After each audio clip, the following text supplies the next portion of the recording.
Welcome, all you kids and squids, to our recap of the Splatoon 2 Fresh 4 Championship 2021. My name is Ninehole Grains, I'm a Splatoon commentator and a huge fan of the game, and I cannot be more excited to bring the action to you here today. Hi everybody, my name is Milana, and I'm an enthusiastic squid kid just like you. Today we're joined by two teams, Not FT Win and Starburst, two of the best teams in North America duking it out for a trophy featuring Judd and Lil Judd. Without further ado, let's take it to game number 1. Game 1 was a story of decisive movement and trusting your game plan, and boy did these teams get it started early. That's right, Nine. We can see here Kyo getting an early splatted by Bran and Ice. And both members of Starburst moving to that advantageous positioning and, really just holding down that zone where they need to be. It's not easy to take back against this team, and take a look at how Not FT Win did it. Look at all those bombs flying from left to right, booyah bombs, suction bombs, splat bombs. Woo! Had to back all the way back and give up the zone there. Yeah, and we can catch that slow-mo replay in case you missed a little bit of that action. As we can see here, some of those suction bombs running in and trying to catch that zone from Not FT Win. And what is important here to notice is that two members of FT Win trying to combine their specials to hold that zone, and because there's power in numbers, Nine.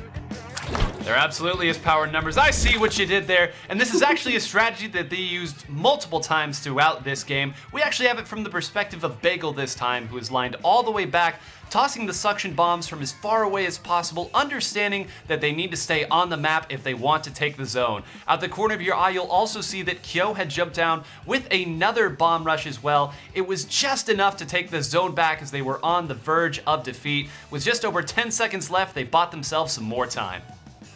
And like we said, positioning. Biscuit here is taking kind of a dangerous position and unfortunately gets picked off by Ice, but Ice here using that pick to make space and take a more advantage spacing so that they can protect the zone. The two teams traded punches back and forth through the rest of it until this final decisive hold here from FT Win.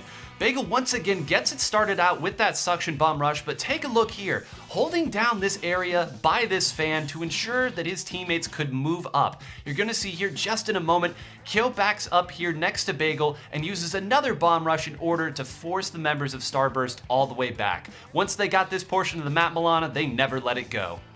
That's right, Nine, and we see that timer ticking down, and this was the decisive play that gave them the victory.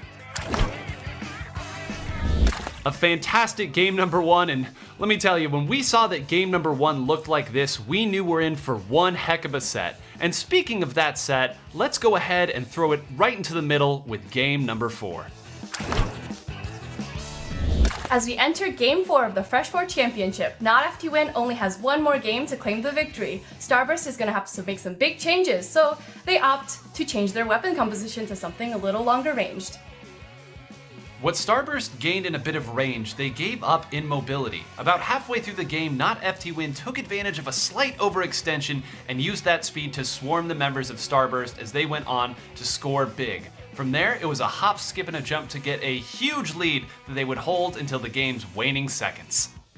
And with 30 seconds left on the clock, Starburst is going to have to make some big moves to get some points on the board. Brandroid taking that left route over there and getting a pick off of Not FT Win is going to be huge. It's going to give them a little bit of area to move forward, and it's going to make Not FT Win retreat.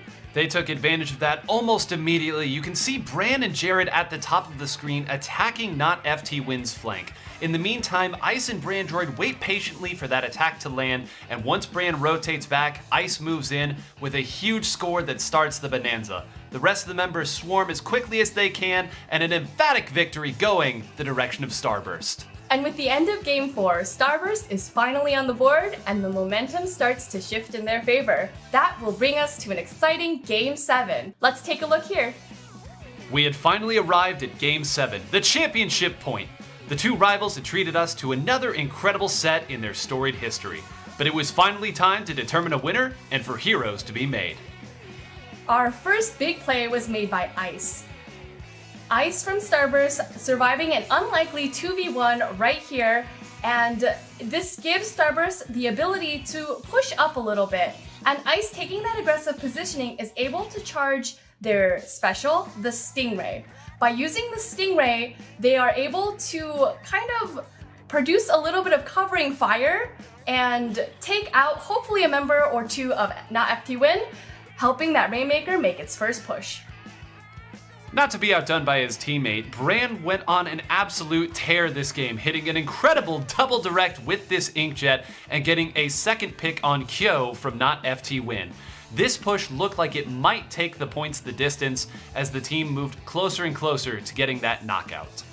What Starburst wasn't anticipating was Biscuit waiting for them as they were making that push. Biscuit able to hold that defensive positioning and take a couple of members of Starburst down allows for an opening for Not FT Win to make a push. In their final desperate push, FT Win placed all their cards in the correct position. Kyo and Bagel moved up, taking out 3 members, with the last one being Brandroid. In an incredible, unlikely fight, Brandroid was able to take out all 3 members of Not FT Win, securing the victory for his team. But that was a lot of action in one go, so let's take another look at the action in slow-mo.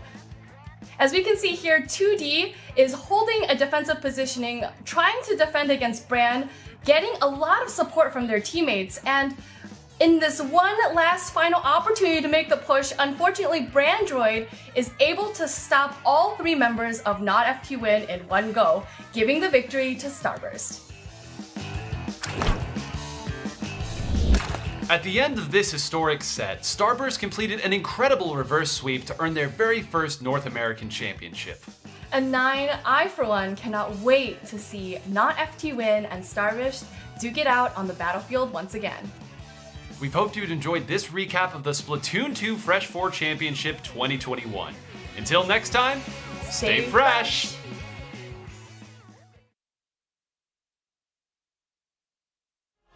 Whether it's to play your favorite game,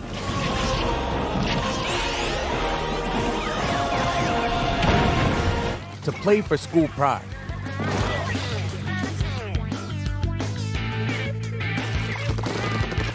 or for the thrill of competition, play competitively with Play Versus. Visit playvs.com today for more information.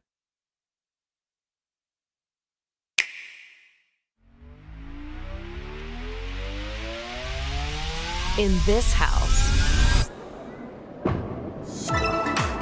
we bool. Nice trick. Here we go. In their house, we duel. KO. Yes! In our house, we score.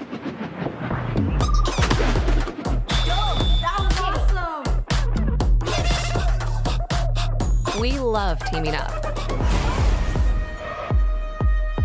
Play. And we love a little competition.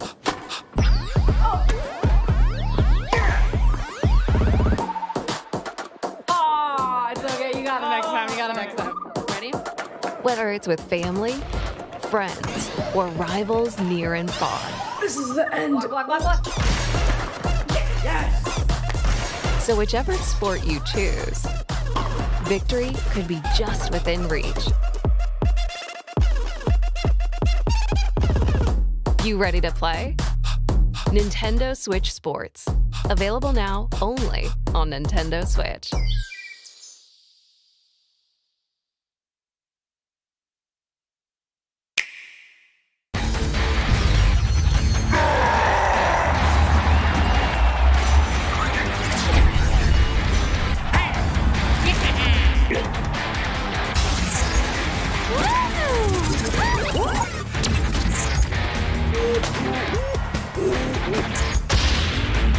Oh, baby!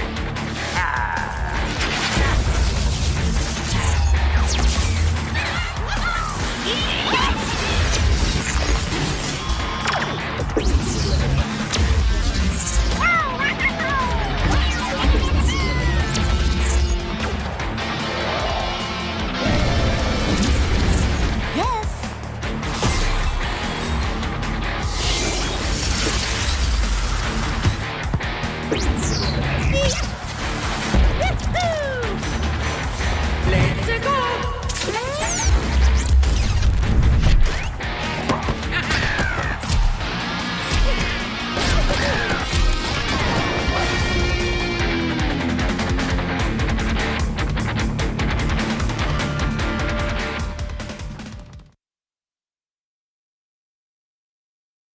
Well, happy Saturday and welcome into Event 3 of the Splatoon 2 Inkopolis Showdown 2022. I'm your spray-by-spray host, Jordan Kent, and joining me, two of the finest Splatalists in all of Inkopolis. Let's start with the man to my right. He's just 1 grain shy of 10 grains. We've got 9 joining us, and 9, I know you're very thrilled because we'll get to some of these teams here in a second, but you love the competition we've been seeing week in and week out.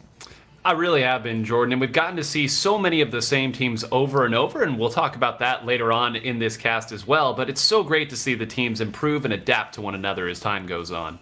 And flying in from Corneria, saying something sarcastic to Fox, of course, we've got Falco joining us for the very first time. Falco, welcome to the Squid Squad. What are you looking forward to today? Hey, Jordan and Nine. I am looking forward to some great matchups. Like Nine said, teams we've seen before, teams we haven't really seen before, and just overall watching some great action. All right, you guys have teased these teams. Let's go ahead and check out the bracket for today's action. And let's start with you, Nine. Some familiar faces, but also a powerhouse lurking in the pools. Yeah, take a look right there at the top. Not FT Win. This is 3/4 of the team that dominated North American Splatoon for so many years, bringing up a lot of players that you all will know. Kyo, Shaq, Bursty are here, but they're up against a very wily team in DNA. They are the epitome of just punch harder, and if they get one opening, they can take it the distance. And Falco, we see Super P and Ryu, a couple of familiar teams we've seen in the last couple of Inkopolis showdowns. They finally face off against each other in the semifinals. Yeah, this is going to be a perfect opportunity to see these two teams go head-to-head and see which one will move on to the grand finals. And with those grand finals, we will have one grand prize winner. They will win a gaming chair, Splatoon 2 Inkopolis Showdown 2022 trophy, 10,000 My Nintendo Gold points, gaming headset, a Splatoon 2 jacket, a backpack, and a Nintendo Switch carrying case that can go in said backpack. But we mentioned the semifinals. Let's go ahead and check out the rules for the semifinals. They will be best of 5, and don't forget, the team with the lower seed will choose the mode for the first game. The other team will choose the stage. After that, the losing team will choose the mode, and the winner will choose the stage. You have to go through all 4 game modes before you can repeat, and then after that, you can obviously repeat some of those game modes, but for the stages, you can repeat them, as we saw last time, Nine, with a couple of Sturgeon shipyards finding their way in there. But Falco, let's get to really high-level play here, and what we are seeing from the teams that have won the last couple of events, they play a complete game from start to finish. What do some of these elite teams really focus in on to make sure that an entire game, they're doing what they need to do correctly? Yeah, it's all about identifying where your opponents are and being able to win those 1v1s. Once you take the objective you want to push forward, communicate with your teammates. I think that is very key, and all 4 of these teams know that is what they need to do. And Nine, regarding Super P, we saw them finish in second last time. It always feels like there's just one thing they've got to do to close out the game, and unfortunately they weren't able to do it enough last time. What do these high-level teams, these championship caliber teams, do to close things out? Well, they understand exactly what resources the opponent needs to build in order to make a big push. If they are indeed trying to come back at the end of a game, if you understand that your opponent needs to build 3 specials in order to break through your defenses, sometimes going out, getting a trade, painting a certain part of the map means that that can't actually happen, and it means that even though it seems indirect, you've assured yourself a victory. Well, we know what the very first game and round will be. It'll be tower control, and breaking news, Nine, Sturgeon Shipyard. So as we get set for a very popular map here, Sturgeon Shipyard. Falco, let's flip it to you. What really stands out to you when you look at tower control on Sturgeon Shipyard? Because every single map, there's 1 or 2 key points as far as those checkpoints that you have to make sure you try to clear to give yourself a huge advantage. Yeah, it's going to all be about the positioning. There's a lot of different height differences on this stage. So maybe figuring out where your backline can be, where your backline can get those splats and help aid your teammates get past the checkpoints. And 9, a lot of times too in tower control, we see the teams that have the lead really shift to a defensive focus once you have that sizable advantage. With a minute left, it feels like being able to flip from defense to offense and the timing of the specials, always critical in tower control. It's so critical, and especially on a map like this that is little bit longer back to front with all the avenues to attack, like Falco kind of alluded to, it means that you have to be very decisive. If you get the defensive stop and you've sent the opponent 3 down, move forward, take the space, get ready to attack them as they come back to defend, because if you play passively, the opponent's going to build their specials and then you're not going to get anything. And to build on that strategy talk here, Falco, I think a lot of teams that want to be in the position that we're seeing right now of a Super P, of a DNA, to get to these Final Fours here, what do you have to do when you're trying to advance that tower? You've got someone on it, but what are these teams going to do well to move it forward here? Yeah, it's, again, all going to be about positioning. You want to be in front of the tower. You can't have the tower be the one guiding the path. You need to have your teammates in a good position. Call out those people who are trying to flank to try and get the person on the tower. So communication. And it really feels like, 9, avoiding the numbers disadvantage while you're on the tower, because you really are playing some 3-on-4 at that moment with your person on the tower, of course providing a little bit of aid, but they're moving at a slow, gingerly musical pace most of the time. Yeah, and that's why you have certain weapons that tend to do that. A lot of times you'll see a team put their ink armor user there because it's a global special, right? They can paint as they're moving forward, throw the special out. You'll see some people fire Tenta-missiles from on top of the tower, and then of course the tried and true have your backliner be on the tower because they've got the range to contribute anyway. Getting ready to start here with our very first game. The first matchup will be between Not FT Win and DNA. We talked about Not FT Win. 3 of their 4 members have been at this championship level before. They are the favorites most likely to go here. But Falco, the mindset here, if you are one of these teams facing a Not FT Win, how do you make sure you don't get too hyped up and you make sure you stay true to your game? How do you really lock in and focus as you get set here? Yeah, it's a very daunting task, but you have to take it one game at a time. You can look forward to potentially winning the set, but you want to take care of business right then and there. So one game at a time, even one checkpoint at a time in tower control. And how important is a good start in tower control, 9? Because it's not one of those games that you can just sprint and win on an initial push. It's very rare to see somebody do that on tower control. Is that good start really important to get the lead first, or is it more about timing that first push that you get? I would say both of those statements are correct in the sense that there are some maps where you really want to get that first checkpoint cleared as quickly as you can. And I do think this happens to be one of the maps where getting past that first checkpoint is not a gimme. There's a lot of avenues to attack it. So if one of these teams is able to have a big team fight, come out on top and get past that first checkpoint, every subsequent push is going to be substantially easier. Once again, we're getting set for Not FT Win to take on DNA. Best of 5. It's going to be tower control on Sturgeon Shipyard as they get closer and closer. It really is interesting here when you get to the counter picking that happens after the first game here, potentially, Falco. If you lose, you've got to obviously change game modes, but if you win on a map, it feels like you just want to run that map back once again. Yeah, absolutely, and we'll see what happens, but these two teams are ready for game 1, so let's see Not FT Win versus DNA. Here we go, Not FT Win versus DNA. Sturgeon Shipyard kicking off this Event 3 of the Splatoon 2 Inkopolis Showdown. Let's check out with our eye in the sky. 9, what do you see with these loadouts? Well, if you're a fan of Not FT Win here, you'll notice something has changed up a little bit. You've actually got Shaq on the Kensa 52 Gal, an incredibly popular weapon, and Kyo piloting the weapon that Shaq has really pioneered at the top of North America, the Kensa Splatter Shot. Very interesting that they've swapped it up here at this high of a stage.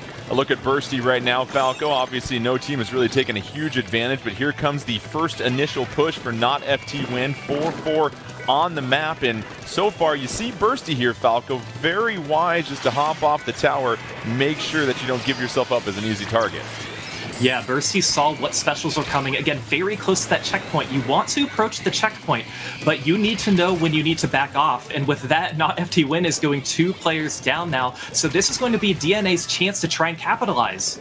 And to that point, 9, it is 3-1 on the map right there for a moment for DNA, and it feels like that's when you've got to take advantage of it. Yeah, absolutely. You saw that they sent 3 players after Bursty on that time, and Bursty, one of the best in the business at this support role, but 1v3 not going to go well. From there, they created the advantage, crashed to the middle, and look at this, Jordan, already. It looks like DNA going to be the first to get a checkpoint under their belt. DNA clearing the checkpoint, trying to get to the second one. Sizable lead over Not FT Win. Here comes Elix, providing the backbone of support. That is, of course, that Stingray, and here it is. They're already here, Falco. You've got checkpoint 2. You've got a decent lead here now over Not FT Win. You gotta love the initial push. You do. DNA made a fantastic push, getting all the way to 28. That made Not FT Win try and scramble to see where they can come back to. And now they have better control of mid, but they are going to have a response of their own if they want to keep up with DNA. Just over 3 minutes left. Not FT Win trying to get back into this game. They have got control of the tower. 4-4 on the map. Make that 4-3 now advantage DNA. So a huge defensive stance here that DNA is going to have to take, 9. Yeah, they're going to need a good defense here, and you see they've actually done a great job of stalling out here. The Kensa 52 with incredible survivability is going to be able to retreat, and all that time, Jordan stalled it so that they could get their backliner back here. It's going to be that splatter scope, and you can already see that glowing Stingray ready if this gets out of hand. And Falco, 3 specials ready to roll for DNA, but Not FT Win. They've got all 4 ready to roll. Feels like a critical juncture here in this game. Yeah, Not FT Win approaching that first checkpoint. They are going to need to use their specials, and it looks like they do. They are now at this first checkpoint, getting on and off this tower, trying to avoid the Stingray, and 3 players are going to go down from DNA. And you've got the pressure applied by DNA. You saw right there the Booyah Bomb and the Stingray. So far, Not FT Win. They can't get through this first checkpoint, trying to finally push their way through it. Feels like they'll clear it here, so now 9, DNA, here comes the test of this game. Yeah, this is the moment here. Shaq's in a great position to try to break through here. Keep an eye on the top of the screen. Those points coming off very, very quickly. It does look like they got the people they needed to defend. That will be the end of the push. Once again, this is why getting past that first checkpoint quickly is such a big deal. All the time they had to set up their defense the way they wanted. They were happy to give up that checkpoint if it meant they kept the lead. A gigantic stop for DNA. They still have a 4-point lead, under a minute and a half left, but you see the way that they're able to stop Not FT Win. Now it is 4-4 on the map. 2 of those specials ready to go for DNA. They're just trying to make sure they can play a little offense here, Falco. You love to see it. They're not happy just sitting back playing it safe. No, they know they need to try and get past the second checkpoint if they want a more secure advantage. And there's going to be a nice splashdown, nice splash on splat, and a nice pick too by Dark. Now they're going to be pushing up and aiding with this tower, approaching the second checkpoint with 1 minute remaining. And Dark, you saw the double splat, and here they go. DNA trying to add to their lead, under a minute left. DNA pushing towards the goal. They want to land a haymaker for the knockout, but they get stopped right there. And here's the chance for Not FT Win 9. They are running out of time. They're going to have to play very precise throughout the rest of this game. They're going to have to play so precise, and on top of that, they, first of all, just have to get a clear field here to play on. Now that they've at least secured that, it becomes the battle of the Stingray. You know that the Stingray is going to come up here to stop you. They're going to try to stop you at that checkpoint here. Everything you do at this point has to be predicated on getting to that Stingray user before it reaches that point. You see the specials dousing DNA side of the map with yellow ink, and Not FT Win. Don't count them out yet. 10 seconds left, but you have the feeling you're going to head to overtime here. 4-3 advantage for Not FT Win. Trying to get through this final checkpoint. 2 members on top of the tower. Oh, but there comes that splatter bomb that goes ahead and takes them down. And then one more chance to Booyah Bomb. Is it enough? Not FT Win trying to push through. And they hit the brakes. And how about the defense by DNA 9? Unbelievable finish to this game by DNA. I would love to see an instant replay of that last moment. I think that had they not had the ink armor, they might have actually gotten the lead there. That splashdown came at the very end. 1 player remaining, T, had the ink armor up with just 1 point. If you eat that damage and survive just a little longer, you might get the lead off of that. Instead, pinballed off the tower. And what an amazing way to start our event today. And that's a huge win right there, Falco. You talk about a confidence booster for DNA. They come out and they're able to stop Not FT Win, not once, but twice there in the second half of this game to make sure they secure their lead. And you have to love the way they stayed aggressive towards the end to build their lead, because if they don't do that, I don't think they win this game. Oh, absolutely. DNA did a great job building their specials, knowing that not FT1 was going to push, coming at full force, trying to get past that checkpoint and taking the lead. But DNA, just the perfect defense, perfect special usage to prevent that cap. So DNA picking up the first game. This is best of 3, mind you, so it will be interesting here, 9, to see what game mode not FT Win goes with. And if you are DNA, you have a chance to go ahead and possibly choose the same map. So again, first team to win 3 games obviously is going to win the best of 5 here in semifinals to move along. DNA picking up that one crucial win already, 9. Yeah, and this is kind of the interesting point because I would say that both of these teams traditionally have been very strong on tower control. So, and, you know, presumably a 9-8 game at the very end would tell you that both of these teams are indeed strong on it. So this really can set the tone for the rest of the set, as you alluded to. Also very curious where we're going to be heading next. And of course, it's going to be that losing team that'll get a chance to change the game mode. But DNA, we'll see if they want to stay in Sturgeon Shipyard. And really what you like to see, and we keep referencing it here, Falco, they get the lead with the initial push, DNA does. And after one stop, they decide to play even more offense. And it really felt like they timed their specials up well. Every single moment where it felt like not FT Win was threatening, you saw 2, maybe even 3 specials ready to go for DNA. Yeah, DNA knew that not FT Win was going to come in at full force. The game lasts 5 minutes and it went into overtime. So you have all this time that you have to think, okay, they're going to have many opportunities to try and push forward. We can't let loose. We have to come in and try and stop them. And again, that's exactly what they did. They had a lot of time. They had 7 points remaining to allow not FT Win to try and approach them. But still, they did a great job in preventing that. And now with not FT Win having a counter pick of their own, you got to wonder what DNA is running through their mind. And we talked about it at the top here, 9. At those critical moments where you know that there's a situation that's most likely going to decide what's going to happen in this particular game, DNA was there. They had the bodies on the map, and they had the specials ready to go in order to play defense when they needed to. And one of the wonderful things about defense is, and like you said, we alluded to this at the start of the show, you know what the opponent has to have in order to break through. So you can relent a little bit, fall way back, knowing that FT Win has to come to you if they want to prevent your long-range specials from stopping their push. You relent back a little bit, they have to come to you, you pick them off there, and eventually they're going to run out of people to throw at you. They timed it up about as perfectly as you can, 2 points separating victory from defeat. So Falco, we're going to have Rainmaker on Walleye Warehouse, and so this is always a really exciting and possibly quick game that can happen. What do you think comes to mind when you look at this map and mode? What are these teams thinking about most? Yeah, so this is a more narrow map than what we have seen before. So we may see things like Tentamissiles, Stingrays are going to come in handy. And with having that narrow map, there's not a lot of room on the sides that you can try and get some flanks. So these teams are going to have to keep their communication up and call out where these members are. And you mentioned a narrow map here. Does that change the loadout for some of these teams here, 9? Are they still going to stick with their main weapon, or do you possibly go with something else because this map is so narrow? Yeah, I think Falco said it perfectly here. If you've got someone who is proficient with the Stingray, this is the time to bring it out here. You can sit wherever you'd like on this map and be a threat to extend the push. Of course, Tentamissiles, Ink Armor, we've seen it all before. And I don't expect we'll see too much change. Maybe some slight nuances. Maybe T-switching over to the custom Jet Squelcher as opposed to the vanilla Jet Squelcher that we saw in that last game, but I would expect more of the same.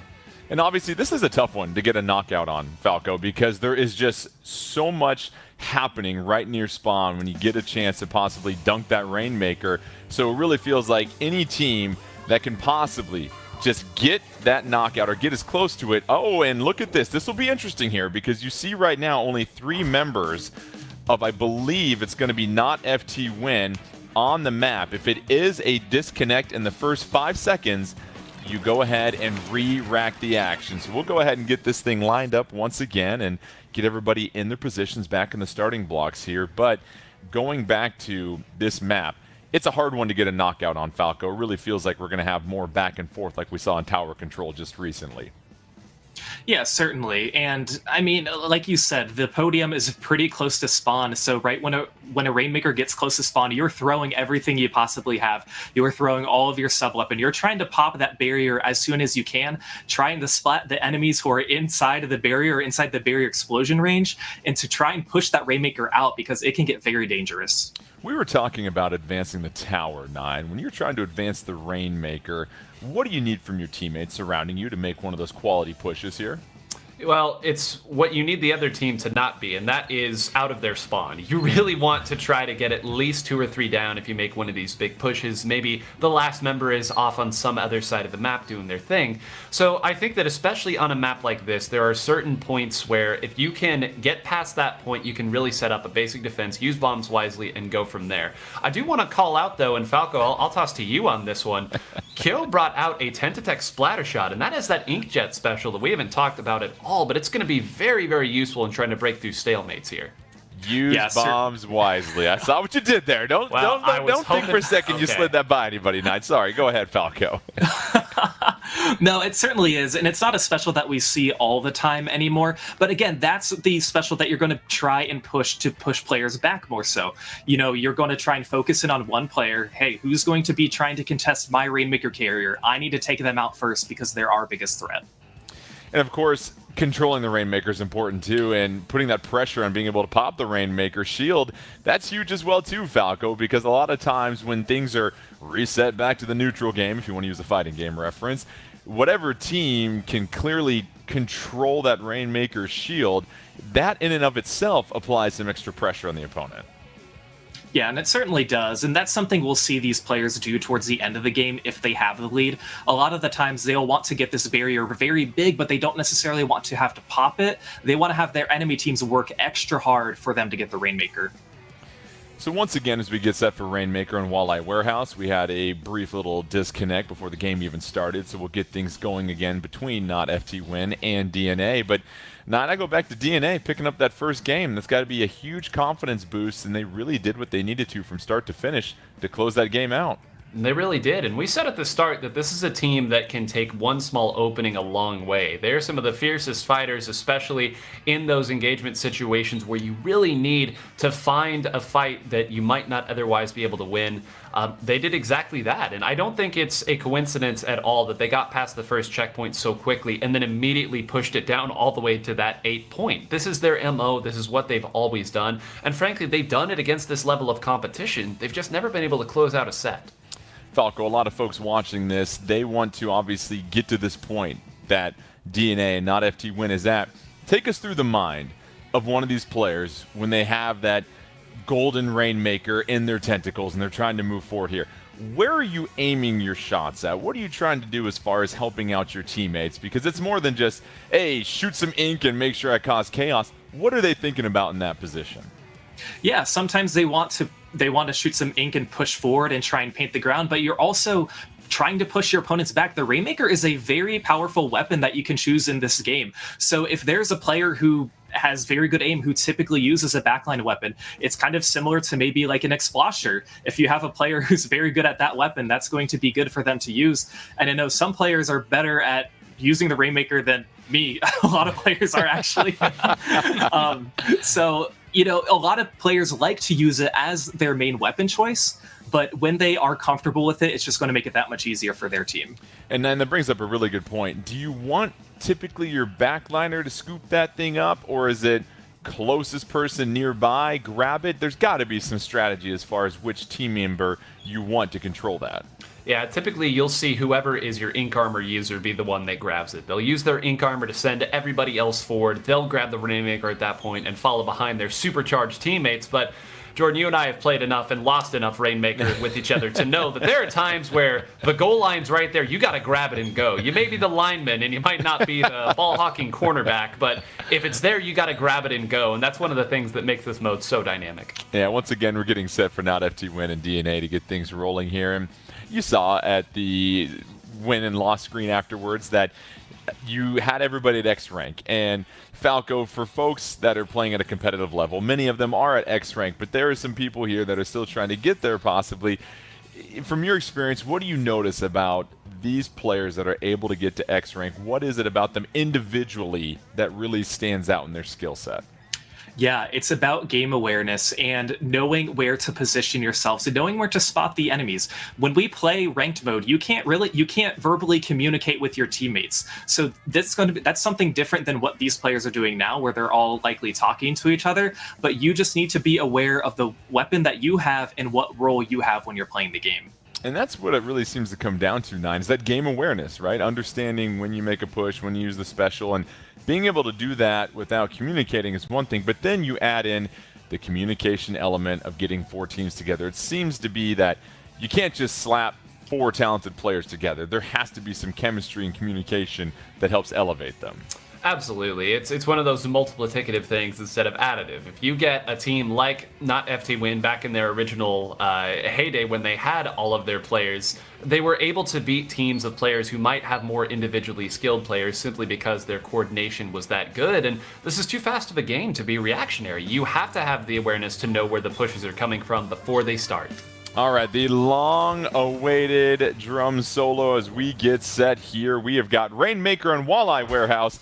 Not FT Win in the yellow, DNA in the blue or purple, depending on how you see it. Both teams advancing towards the middle. And Falco, looking at these loadouts, anything that stands out to you with either one of these teams? You know, Nine referenced this earlier, but we do see the Tenatech splatter shot with the Ink Jet. So that's going to be something that Not FT Win wants to use to try and push forward. All right, an early look at T as they brew up a Stingray and applying instant pressure. DNA losing 1 member as Not FT Win, still letting the Rainmaker sit at the middle. It feels like here, Nine, Not FT Win is trying to get everybody in position before they start moving around. And here it is. We said it already. I love it when a plan comes together. Kyo immediately pushing forward is going to get taken down on the recall from a nice shot from Helix, who actually gets another player. Helix may have just stopped this one from going all the way to the teens and potentially even further, and this poor Stingray is really not going to have a great target, but why not? Get it across the map! Infinite range! And you see right there, Helix taking care of business against Kyo, and will pick up the Rainmaker, and just like that, DNA flexing the defensive muscle we saw before. Helix surrounded by some of their teammates, and quickly, Not FT Win, you see here Falco making sure they cover a lot of the turf in front of their half of the map. Yeah, and that's exactly why DNA is trying to push this right side. They knew if they were going towards the middle, Not FT Win would try and get these splats, but look at all these DNA players trying to protect the Rainmaker, and the Rainmaker's still alive, but we see Not FT Win coming around the side and taking them down. Yeah, you saw it right there, Nine. DNA stuck in a bit of an aquatic mine of yellow ink, just could not get out of there. Now it's an opportunity for Not FT Win to kind of reset this game. Yeah, the remaining members of DNA actually did a really good job of being nuisances there, and Luke gets a really important pick on Kyo. That's going to mean that the members of FT Win aren't going to be able to come back and take the center of the map for free. These Kens of 52 gals are going to do their thing, but look at this, a jump out, and there's an opportunity for another push if they so choose. They've got to hustle and get to that Rainmaker, obviously in a very tight corner there, but you see DNA able to burst the shield, and however, that is going to be a key pick for Not FT Win, and Kyo gets another one. How about that, Falco? Yeah, this is actually looking very nice for Not FT Win because this Rainmaker is in a very tricky spot for DNA to pick up, which is why Not FT Win now picked it up as they're going to try and extend their lead. But we do see the Ray coming out from the side of DNA, and it's actually going to take the Rainmaker down, and the Rainmaker is now going to be back at mid. Booyah bomb ready to go here for Luke, and you see Luke at this moment trying to move forward here. Rainmaker in possession of DNA, and here is Landon trying to advance it, and right now 4-3 on the map for DNA, and so DNA striking back, taking the lead, and they are stopped just short of the podium. What a push by them, Nine. Yeah, incredible stuff, and this is the point total that you really want to be at. How about even better, a knockout though? Another frontliner was still there, and a crazy shot at Kyo at the end to get it done. But Jordan, we said this earlier, DNA is a team that only needs one opening. Once they get the momentum going, once they get excited, this is what it looks like, and this is against some of the best competition that you can find. Must be something about the genetics, because DNA now 2-0 advantage over Not FT Win, and it was crazy there, Falco. Felt like Not FT Win had control of that game for the most part, but then DNA, as Nine said, just needed one moment, and some of those critical picks, along with the defense they played at the beginning of the game, set them up for success once again. Certainly, and that just goes to show the fast pace of Rainmaker and making sure you want to have it player advantage and applying that pressure and keeping that pressure up even when you get the lead. You want to try and secure that knockout, and that's exactly what DNA did. So 9, not FT win. They're down 0-2. Backs against the ropes. It might be not playing much longer after this if they don't turn things around here. How do they respond? Because it really hasn't looked like they've been dominant at any moment the last 2 games. And we're not being harsh at all. It's just we have seen the caliber of some of their players here, and this is unlike what we typically see from them.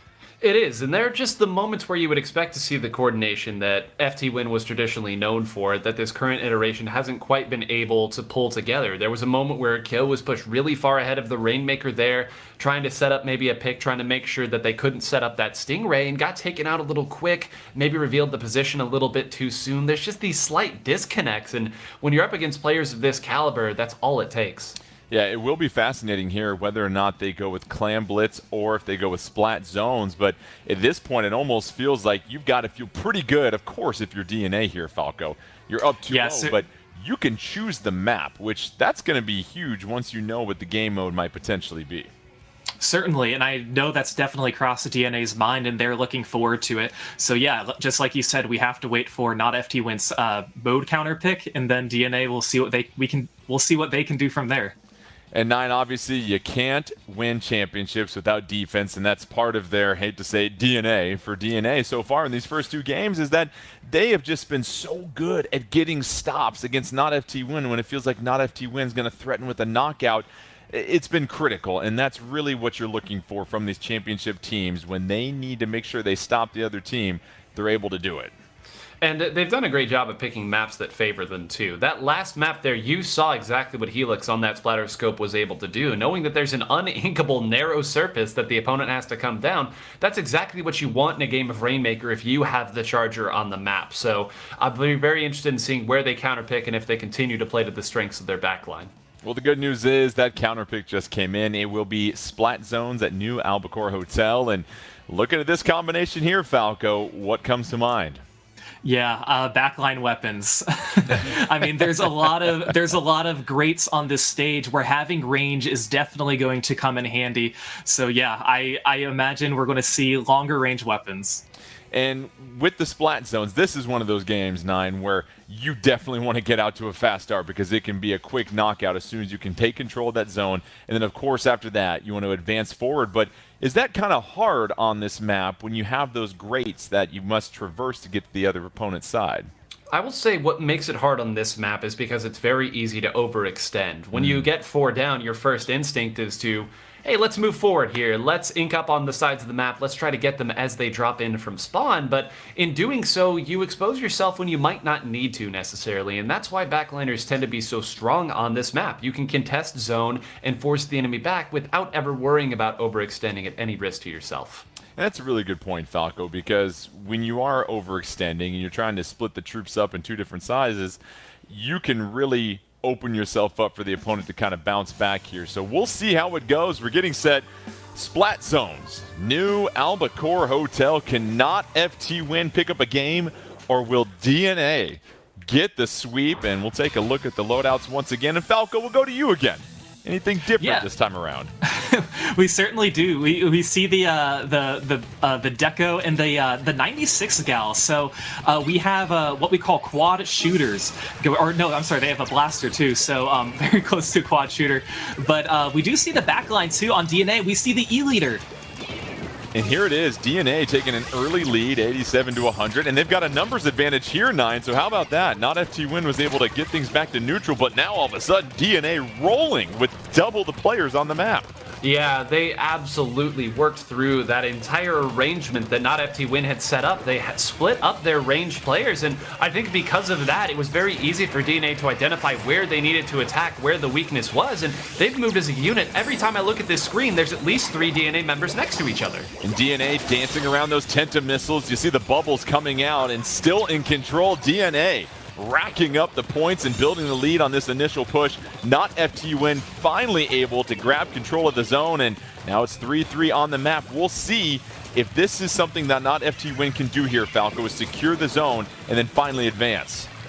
Yeah, they're doing a good job getting a few picks as they have a lot of paint around the zone. That's just as important as taking the zone. You want to make sure that the enemies don't have any opportunity to try and push forward. And with how this lockout is going for not FT Win, they may be able to take the lead, but the rain from DNA is going to make it that much harder. But T getting some very good splats right now. And it is T in the operating room, just surgical with the blaster right now. But you see Helix quickly putting an end to that, and now Helix trying to avoid some Tenta missiles, backing up. But right now, it's not FT Win that's got the lead. They have came storming back into this game here, 9, and finally, DNA able to put the brakes on that push. Yeah, that was a huge, huge shot there from Helix. An incredible shot. I didn't even see Kyo hiding there.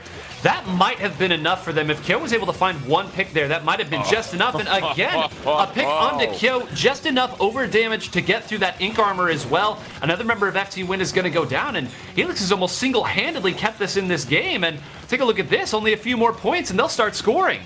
And Helix, just a one-person wrecking crew at this point, and it is DNA in full control. Not FT Win. They've got to scramble. If they lose this game, they are knocked out of the tournament. It will be DNA going to grand finals. Dark facing a 2-on-1, picks up one. Here comes the shield. Dark trying to dance around, and Dark, how about that, Falco? Yeah, Dark doing a good job. Just look, that is going to be a full player wipe, and DNA is going to be walking into the grand finals. Oh, it is curtains for not FT Win. 3-0 the sweep for DNA, and it is Dark turning the lights out on any championship hopes for not FT Win. And what we just saw there, 9, was an unbelievable one-person display of Splatoon perfection. Yeah, and you'll see right there, the splats and assists number there, that's only 4, but all 4 of those were crucial. Again, I want to reiterate, they were sending everybody over to the right side when they were trying to get that push to take the zone again and stop not FT Win from getting the victory. Kyo was positioned pretty much perfectly, I guess, got called out at a certain point there. The flick went over and got the shot, and that, again, gave them the opportunity to make that counter push. And then from there, the range comp did its thing. And really, Falco, just that 2-on-1 at the end where Dark, usually any player in that situation, you're getting splatted or you're retreating, but to pick both players at that moment, that right there might be one of the sequences of the entire tournament. Yes, certainly. And I think, like you said, at that moment where it was the most important, getting very close to that knockout range, and that just sealed the deal for DNA and gave them the win. Well, hopefully they clipped that and saved it to the Switch right there. Let's go ahead and check out the bracket here. DNA, huge upset, some might say. 3-0 the sweep over not FT Win. So all of a sudden, one of the favorites in this tournament goes down without picking up a single game.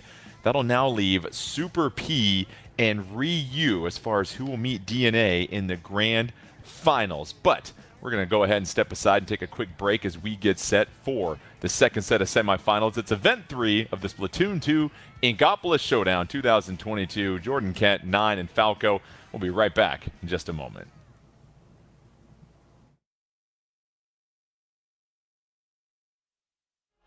Whether it's to play your favorite game,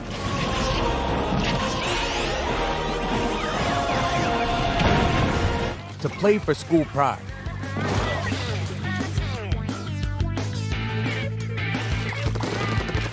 or for the thrill of competition.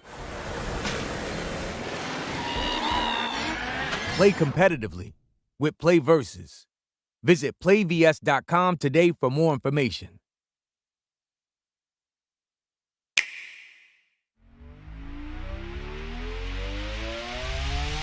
In this house, we duel. Nice try. Here we go. In their house,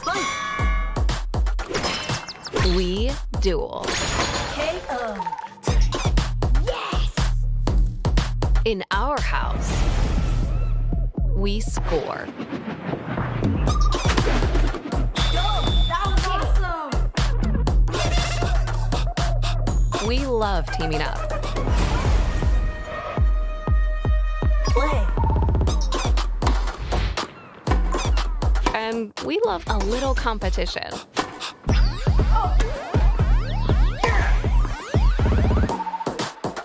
Oh, it's okay. You got it next time. You got it next time. Ready?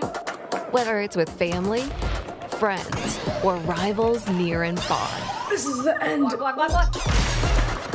Yes! So whichever sport you choose, victory could be just within reach. You ready to play? Nintendo Switch Sports. Available now only on Nintendo Switch.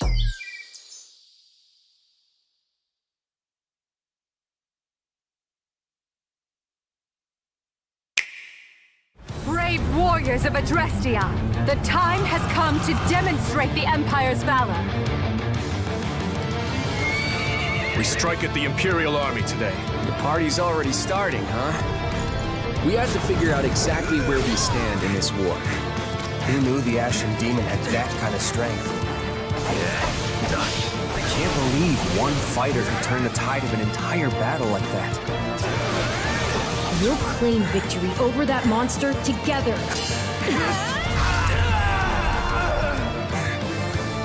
I have to keep fighting.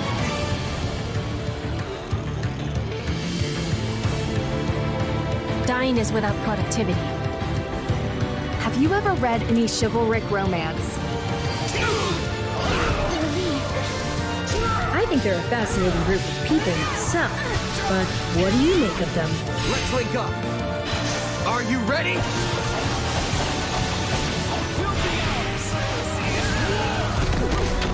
Do try to keep up. Back at you.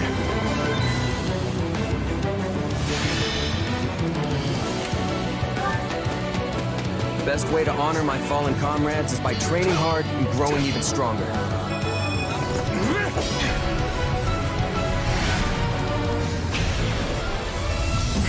Where do these powers come from? Power itself is neutral. The good or evil comes from the one who wields it. One day that sword might overtake me, and I'll turn into a monster. Not so fast, you two.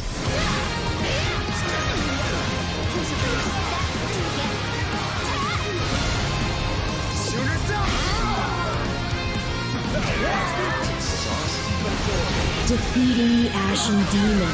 Everything starts from there. My dear partner in destiny. Like it's something we're meant to do. I'll let my sword do the talking when I cut the Ashen Demon down.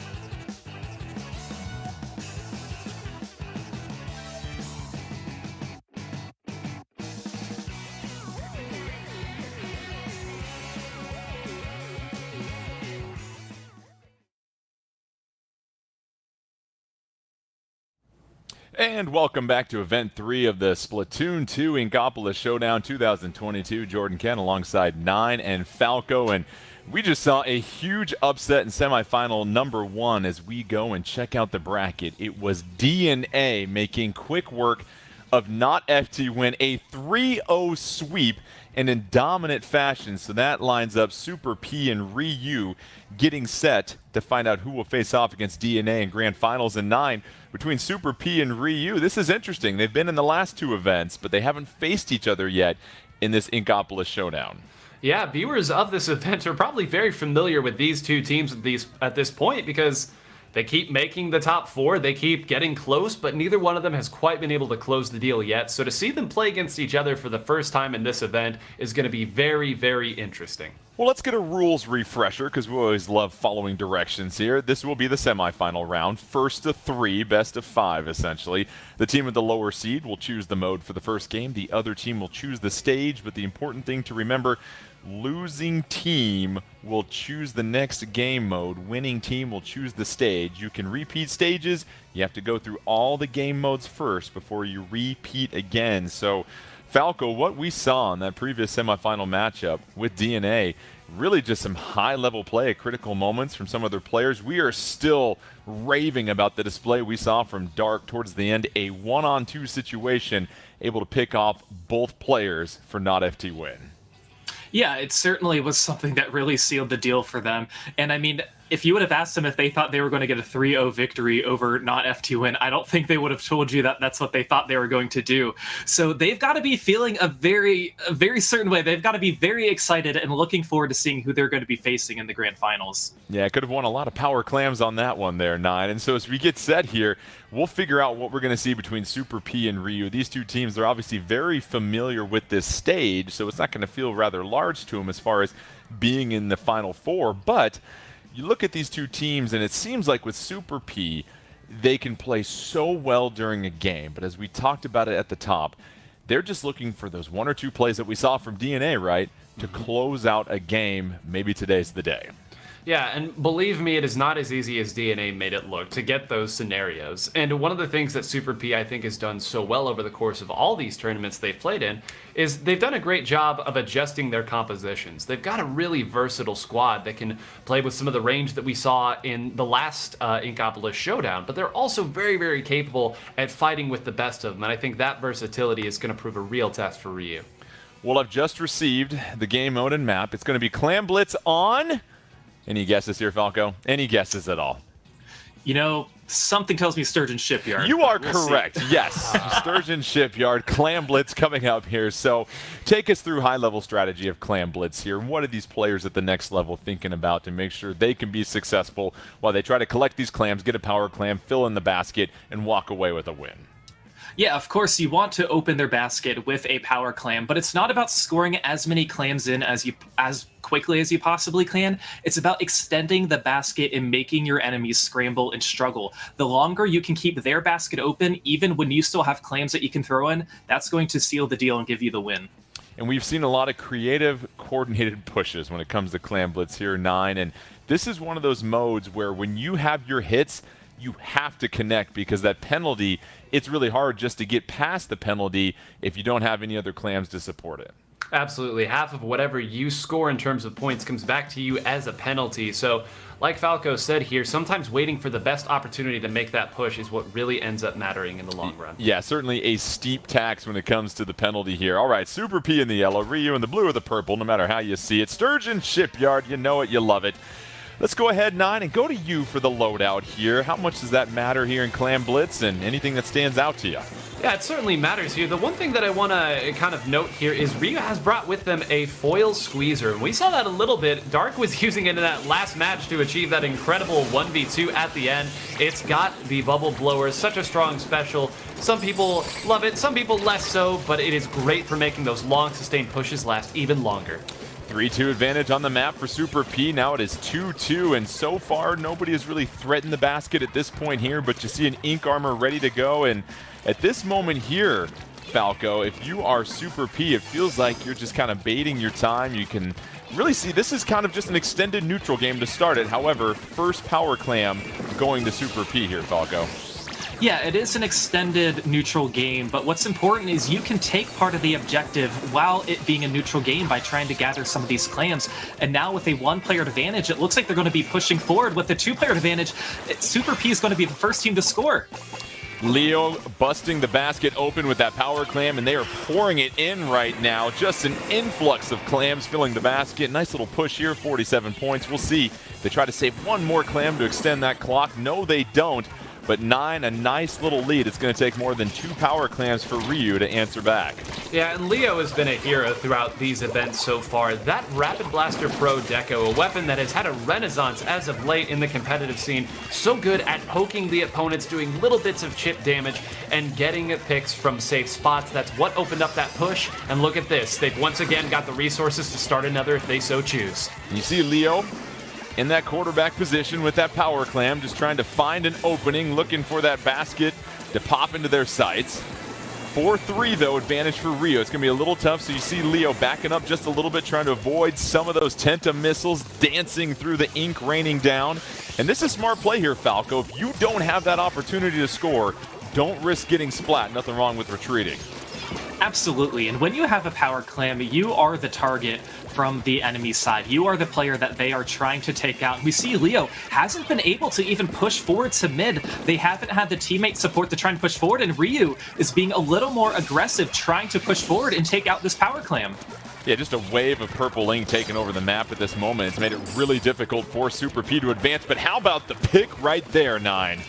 Yep, Leo, we keep saying the name, and it's fitting that the camera's been on him the whole time, because in that scenario there, they had sent 2 players to go after the foil squeezer. The foil squeezer got them both, which stopped that push, but the patience of Leo paying dividends. They're going to be able to get through the checkpoint, get a few more points, and more than anything, have at least someone in mid, although Ryu pushing very quickly here on the counterpunch. Yeah, he saw Super P on that push barely paying off the interest. However, it's going to be Ryu with the power clam of their own, a chance to move forward here, and let's go ahead and check out Kiwi. Kiwi with the basket in sight, 4-4 on the map, so a lot of traffic, but you've got 2 power clams on the map here, possibly the opportunity for some deception here, Falco. Yeah, they need to use that towards the advantage. Split up these power clams, make Super P struggle, make them guess which player they need to go to first. And because of that, Ryu's going to be getting a lot of map control at mid, especially with some of these missiles coming in now. And this is looking very good for Ryu, but Super P trying to use their specials, and now Ryu trying to go in. Will they get these power clams?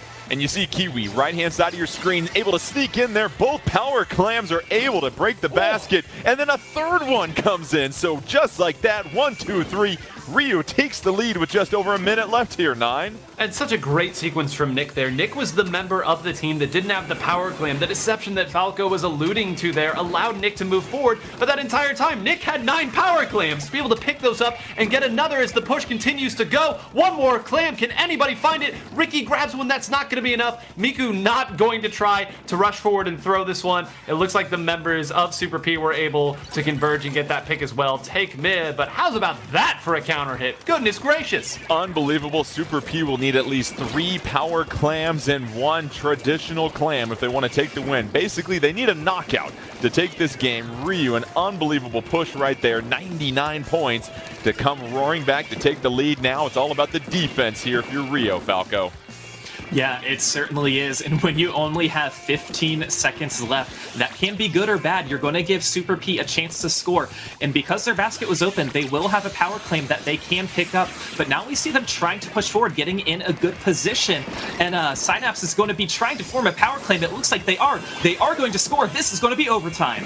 So you've got the 1 power clam in, dropping in. Here comes a 2nd power clam. Super P is going to have to hustle. They've got 11 clams. They have the currency. Can they do it? Trying to fill the basket. Super P just a few deposits away, but that is going to be 4-1 on the map, and I don't think they're going to get there in time. Did Ryu do enough towards the end? And they do. So courtesy, a push like a Shoryuken to the chin. Ryu getting the win here, 9, and all it takes is that 1 push sometimes when it comes to Clam Blitz.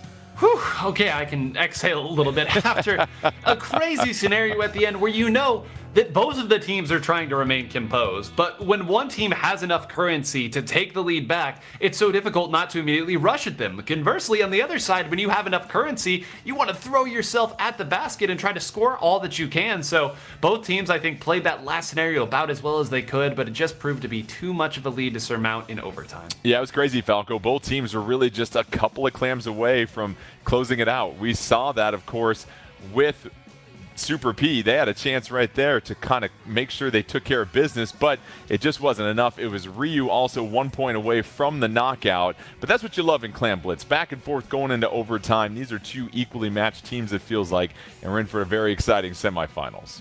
Certainly, and as much as Ryu would love to get that knockout, they knew they had to shift to defensive mode very, very quickly, because it wouldn't really have mattered if they scored. They had 49 penalty points that they would have had to get through to get that knockout.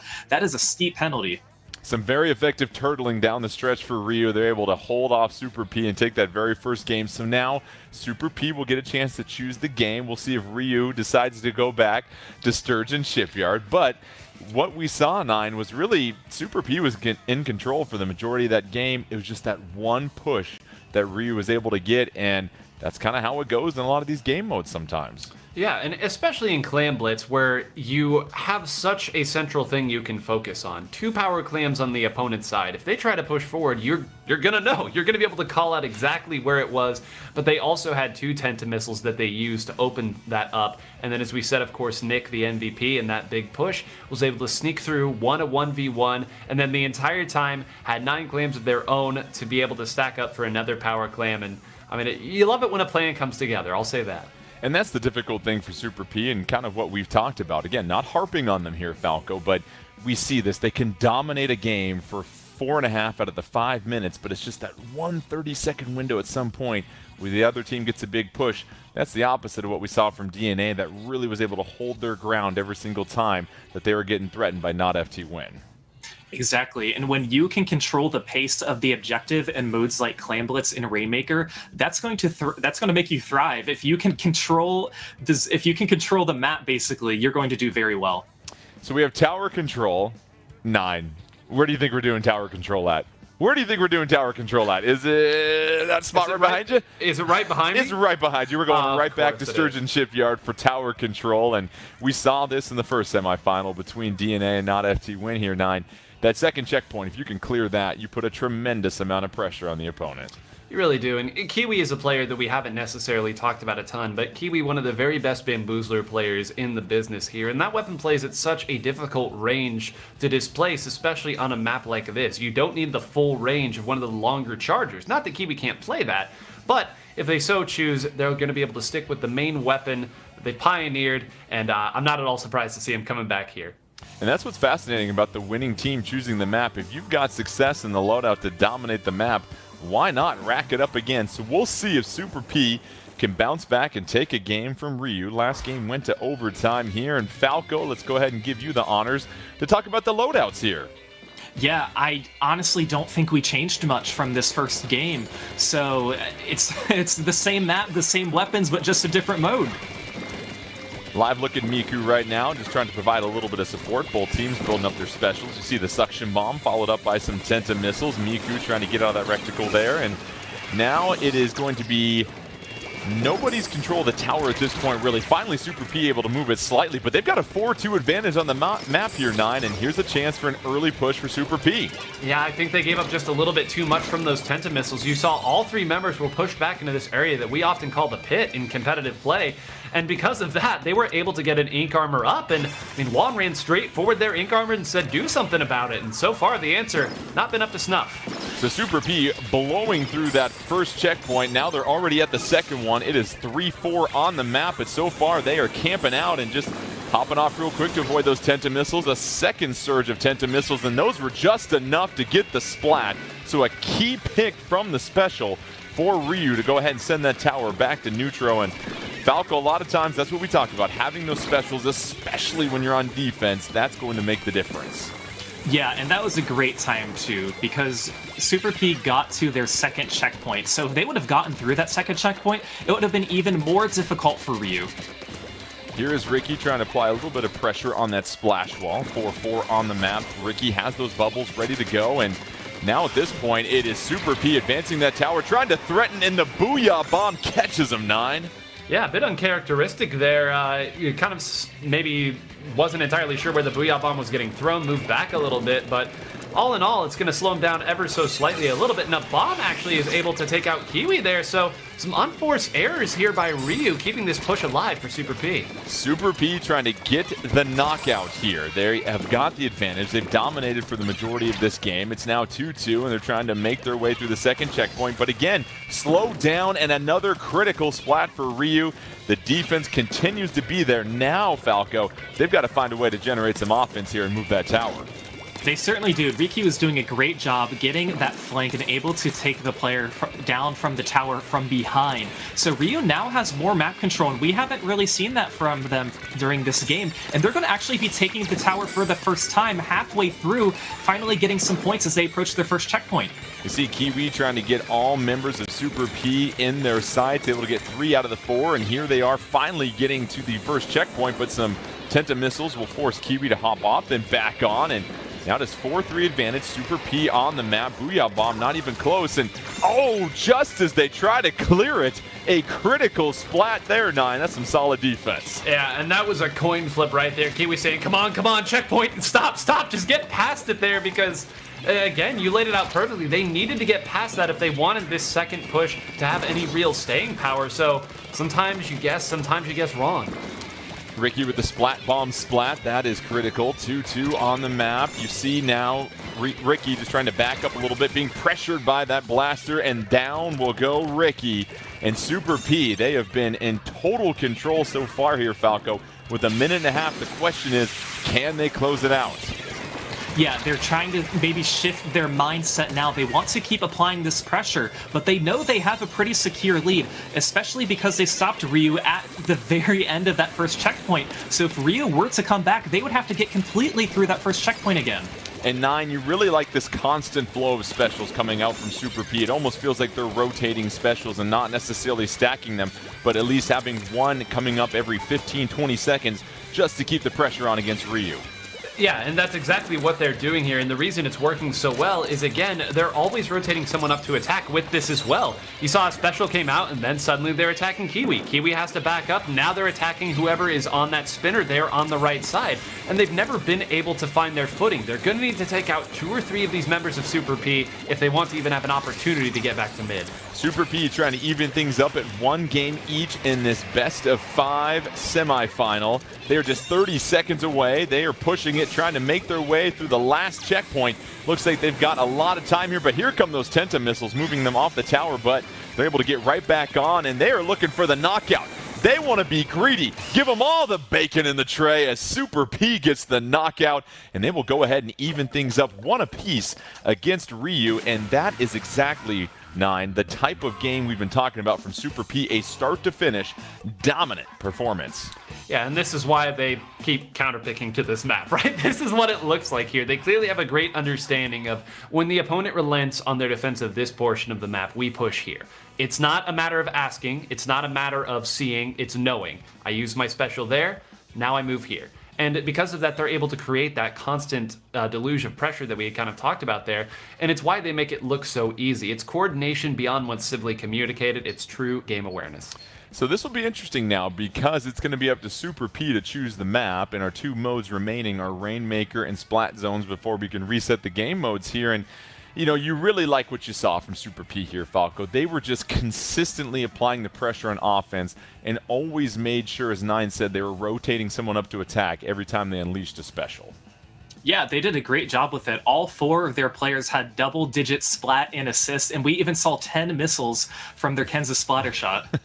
You gotta love all the 10 missiles, right, 9? And so now at 1 game apiece here, it feels like Super P has maybe gone on to discover something here for the most part, but don't count out Ryu yet. We saw what Ryu was able to do with that 1 solid push. It feels like 9, though, Super P can always make sure they have got something ready to go with a special when they're on defense. They can avoid some of those lapses where they give up that big push.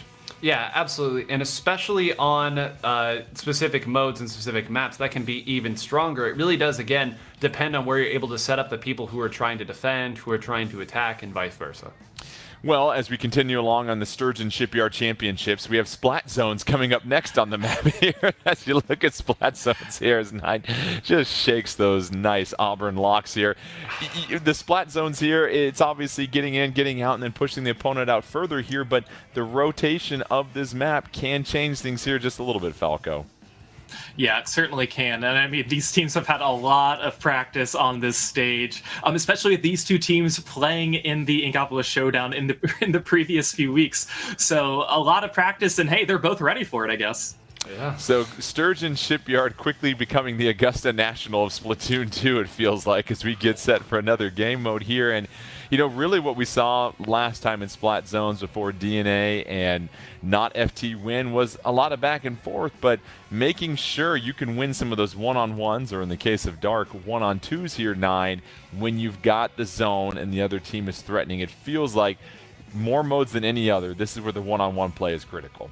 Well, especially if you're able to force those by way of using missiles or some other special to separate the opponent. And especially on this map where you have some areas of a little bit more height than what we saw on New Albacore. It's a wide map, but it's not necessarily a tall map. Here on Sturgeon Shipyard, you're going to see a couple members go up to what we call that spinner area on top of some of the grading, maybe even under the zone if necessary. Makes it that much more difficult to keep together and keep composed on the defense. Yeah, and that's what's going to be fascinating is how well can these teams hold the zone down, because Falco, there's a lot of different ways you can approach the zone safely, and if you're trying to advance and push forward, it's hard to lock down all those access ways to the zone. So really, what are you thinking about once you secure the zone and you're now trying to keep the other team out? Where do you think is the best spot on this map to make sure you're not letting the other team come in?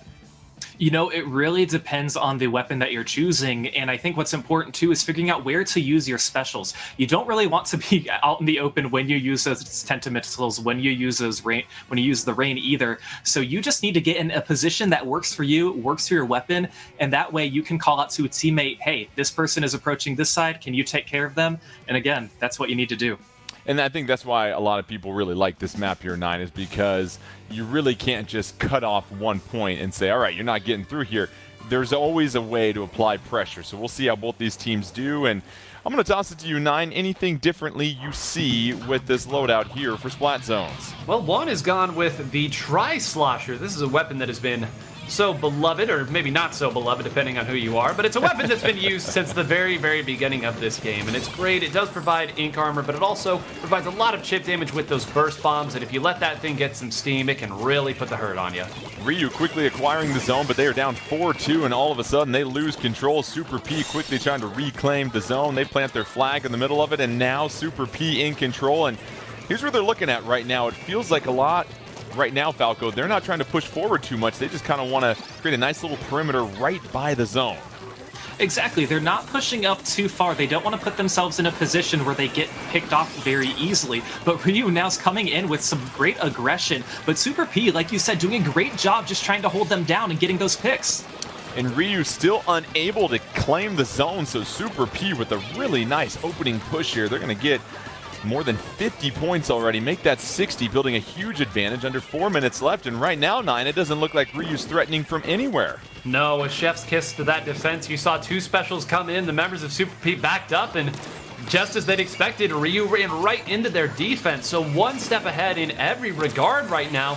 As we get down to just 10 seconds left, that was all the specials. Kiwi's going to try to make a play happen, but there's already somebody attacking them. It's just Kiwi left, and my goodness, if you blinked, you missed it. I was just going to say the same thing. Super P with arguably the most dominant performance we've seen here today, making really quick work of Ryu. And just like that, Super P, after dropping the first game, they're up 2-1 in this semifinal and just 1 game away from taking on DNA. And what we saw there, Falco, I think was just a masterclass in how you play Splat Zones in Sturgeon Shipyard. You don't want to advance yourself too far forward, because if you do, now teams can get behind you with all the different ways they can access the zone. Certainly. Like you said, they did great, and Ryu only had 2 splats and assists on their entire team. Wow.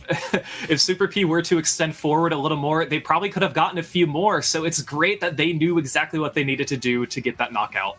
So the pressure now is on Ryu here, 9, and we have to go with Rainmaker, and you have a feeling it's probably going to be Sturgeon Shipyard. We'll confirm that here in a second, but it feels like Super P has really figured something out here over the last 2 games, as far as just they step on the gas and they do not let go at all, and it just feels like it's too much for Ryu to handle for the majority of these games. And that last game, whenever you see a Splat Zones game be that dominant at this level, it almost always is because, like we said, you're 1 step ahead. You know that if they use their ink armor and their tentamissiles, they're going to attack. It's not going to be delayed. You know they're going to pick one way and go. And there were a couple times where it looked like the members of Ryu attacked 2 or 3 members of Super P at one time. Whenever that happens, there's a miscommunication, because you'd almost never want to do that willingly. We will be playing Rainmaker on Muscle Forge Fitness. So a little change of scenery here as we get set. And yes, 9, I know you're pumped here after another climbing session. And looking at Muscle Forge Fitness here, Falco, this is obviously not the largest map, and you've got a lot of different alleyways that you can go, and of course the big mound in the middle. What do you make of Rainmaker on this map? Yeah, a lot of teams tend to take it up this right side and work together as a team, but there are opportunities where you can push the Rainmaker on the rail on the left side if you want to try and get a very sneaky push. And of course, there's going to be a lot of action happening here, 9. For the most part, it still feels like that team that can get that first initial push with the Rainmaker and have the option of playing offense or defense, that's going to go a long way here on Muscle Forge Fitness. Yeah, the pushes tend to go a long way here, and oftentimes you'll see games end with both teams in the 30s or the 20s or even the teens, and really it does come down, oftentimes I see on this map, to unforced errors. Somebody leading their Tenta-missiles into a teammate, which you're well acquainted with, Jordan, yes. or somebody going into a bomb that isn't necessary. And that's, again, one of the reasons why these compressed maps, especially that alleyway that Falco alluded to, make this so scary. You know missiles are coming. You know people are going to be throwing their suction bombs around. So minimizing those mistakes oftentimes means you'll at least have a decent hold on the push before it can get too devastating. Super P just one game away from moving on to Grand Finals. Can Ryu force a Game 5? We'll find out. We're going to go for a quick little workout here at Muscle Forge Fitness and some Rainmakers. Both teams make their way to the middle, and right now it feels like the sprint is going to be in favor of Ryu. Nick trying to go ahead, apply some pressure, and it's Ryu that bursts it open first. And however, they take the 3-2 advantage, Falco. Here's the chance for Ryu. Yeah, Ricky grabbing the Rainmaker and having that 3-player advantage is going to be great, and it looks like they will be taking it up this right side. Miku is going to be trying to go towards mid, making sure that no players are going to drop down.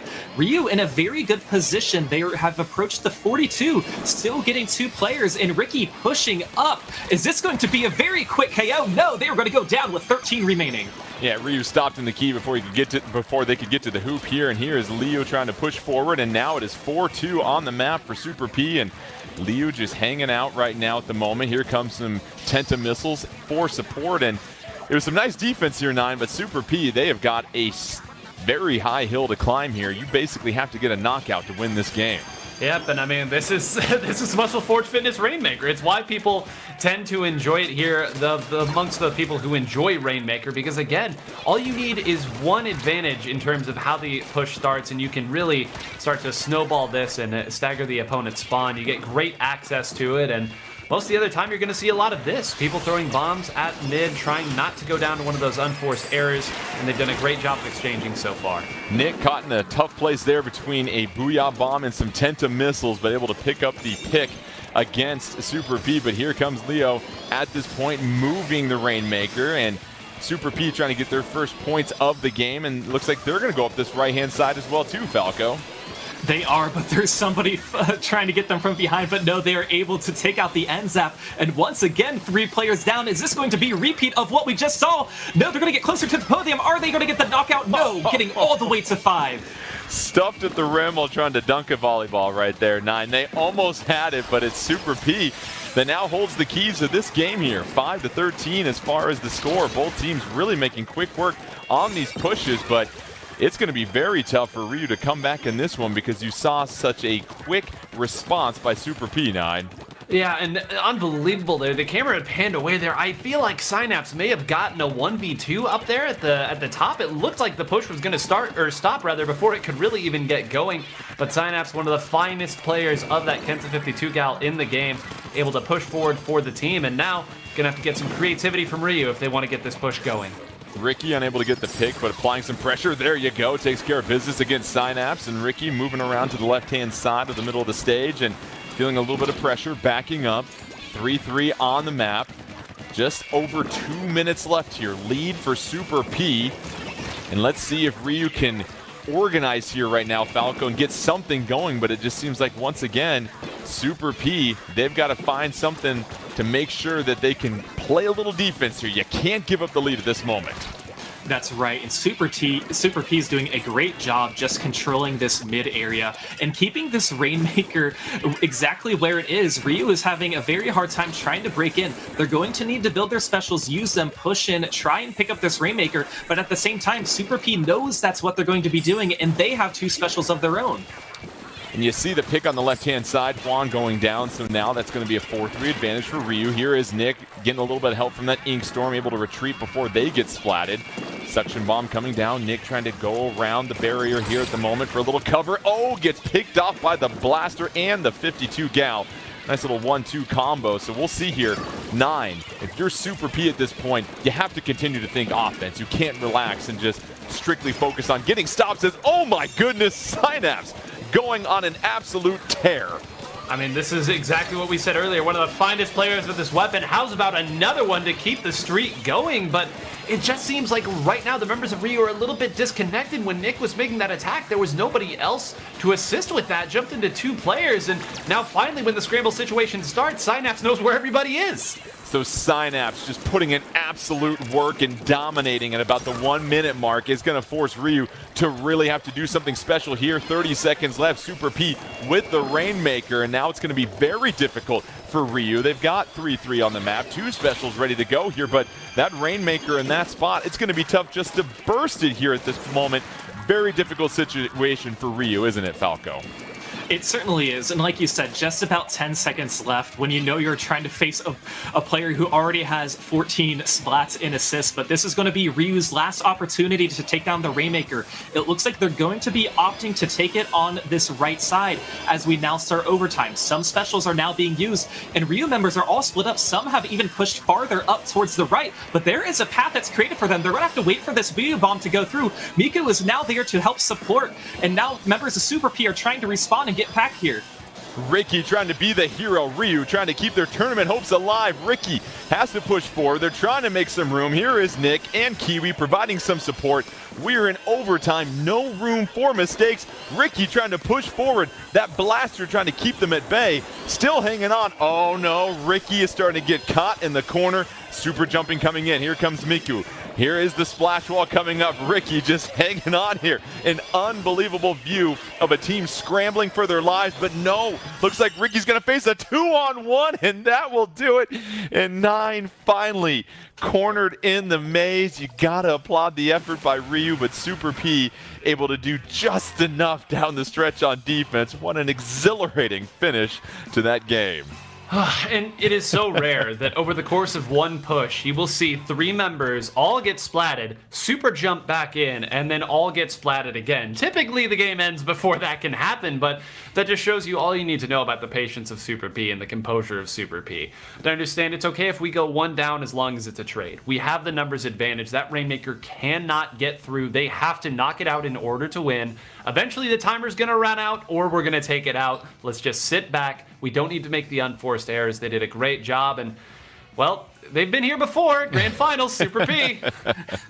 And Falco, really the word that comes to mind is discipline during overtime for Super P. They did not panic, and they really made sure they provided that consistent pressure. And you saw there were openings there, but as soon as they opened up, they shut them off so quickly, and so you have to applaud the efforts of Super P down the stretch.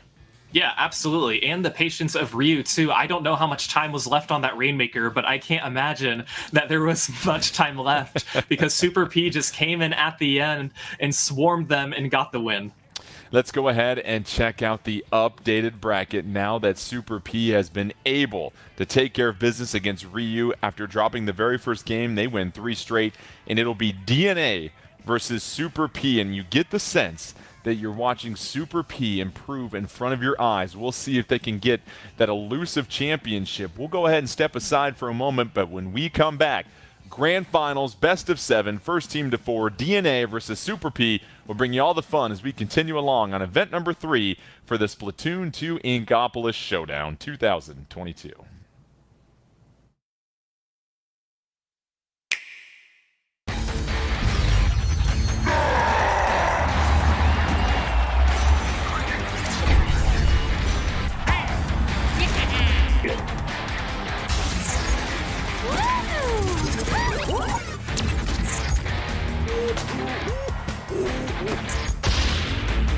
Oh, baby!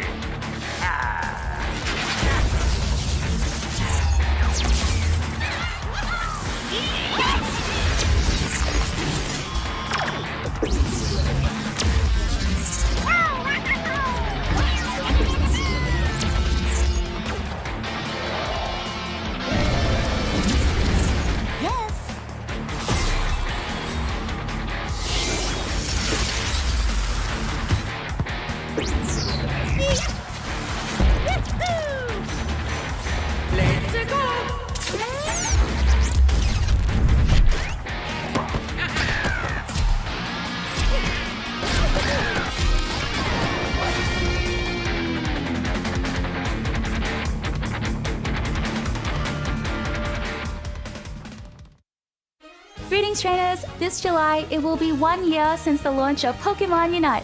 Over the course of this past year, many Pokemon have taken part in Unite battles, and new battle types and various events have been implemented. Now, to commemorate the 1 year anniversary, let's introduce new Pokemon that will be taking part in Unite battles, as well as a new type of battle.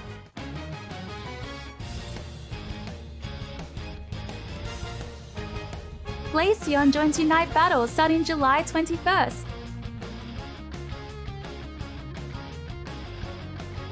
You can get Glaceon's Unite license from the IC Glaceon Challenge event. In August, Buzzwole and Tyranitar will arrive. Finally, in September, 3 more Pokemon will be joining the roster.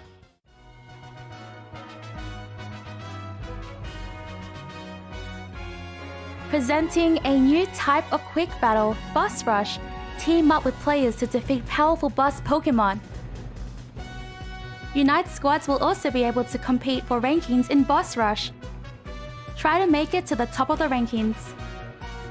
A new system is being added, Pokemon Boost Emblems. Emblems come in 3 different grades, Gold, Silver, and Bronze. You can collect lots of emblems as energy rewards. Battle Pass Season 9 begins. You can get band-style Pikachu Holoware. Finally, there will also be an anniversary cake challenge. You can collect frostings to earn rewards. Pokemon Unite will keep getting more and more exciting as it approaches its 1 year anniversary. Events are also planned for September, so please look forward to them.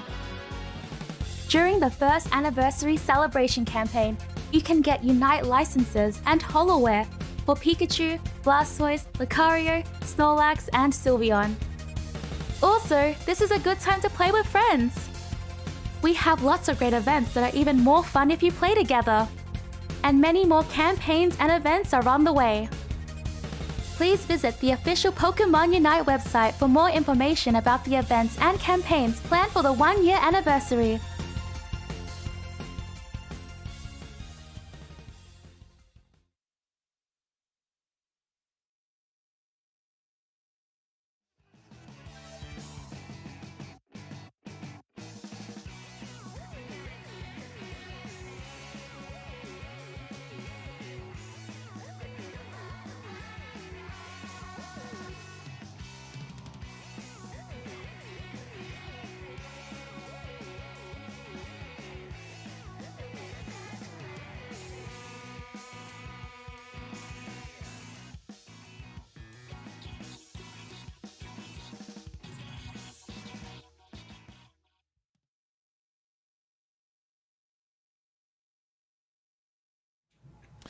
And here we are. We've made it to grand finals for event number 3 for the Splatoon 2 Inkopolis Showdown 2022. Jordan Kent alongside 9 and Falco. Let's go ahead and check out the bracket here as we have our 2 top teams making their way. Now all they have to do is duke it out in a best-of-7 matchup here in grand finals for a flurry of prizes. It is DNA who made quick work of not FT win, one of the favorites coming in, versus Super P, who we've seen improve event after event in this Inkopolis Showdown 2022. Let's go ahead and check out the rules for grand finals. As we mentioned, best of 7. Team with the lower seed will choose the mode for the first game. The other team will choose the stage. Those are your game modes as well too, but then take a look at the stages, a different set of stages to go through. So I'm sorry, 9, no Sturgeon Shipyard to choose from, but I want to go to Super P here, 9, because it really feels like they've turned a corner here and have found the solution to close out a lot of these games that might have been elusive to them in the last couple of events. Yeah, this is a spot that they've been in, finishing second place in 2 of these North American Opens over the course of just the last year. So they've been here before. So to your point, they've turned one corner, and here's the roadblock. Can they get over this with the way that DNA was playing earlier? I'm not so sure. Yeah, it's going to be tough because Falco, what really stood out about DNA was how well they played defense. There was never an opportunity that not FT Win was able to come back, take the lead, and control. It always felt like that DNA was able to just hold their ground at all of those critical moments.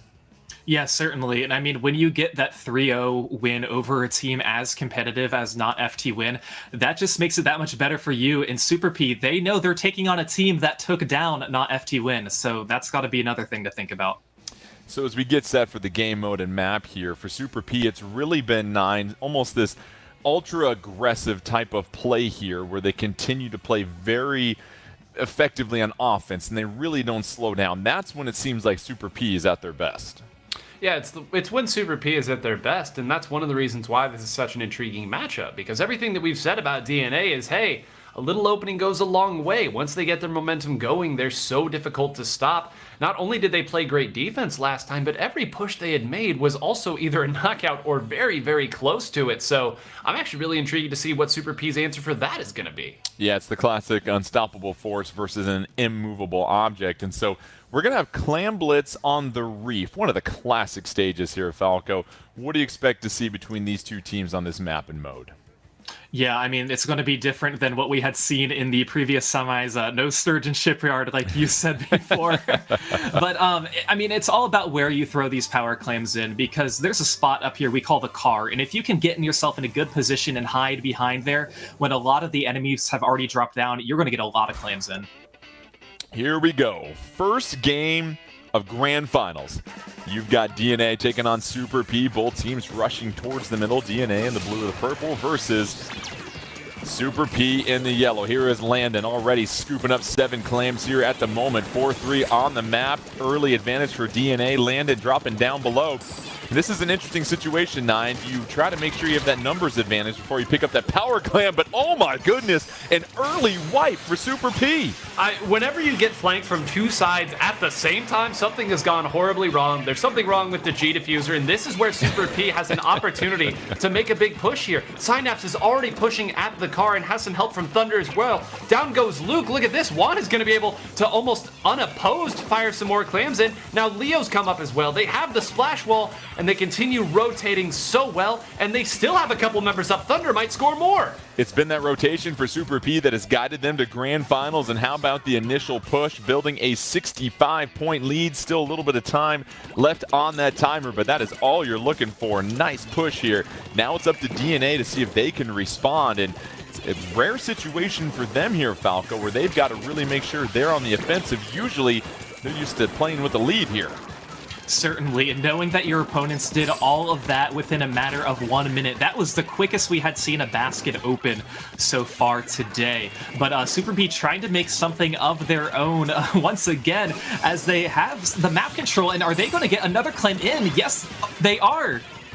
Super P, we mentioned it, the hyper-aggressive offensive style they've been showcasing has bode them well, and it is a clear wipe. Go ahead, grab the mop and just clean things up here. They are just one clam away. They are seeking for it. Here comes the super jump, and just like that, a knockout 9, a shutout, where DNA doesn't even get a chance to score a point. Talk about making a statement to start Grand Finals. And the way that game opened again was so bizarre. Usually on the Reef, you'll have someone who attacks from the left side and someone who attacks from the bridge. Very rarely do you have somebody attack from the far left side and the far right side while there is somehow still pressure on the bridge. At some point, you start to run out of inklings to execute these plans with.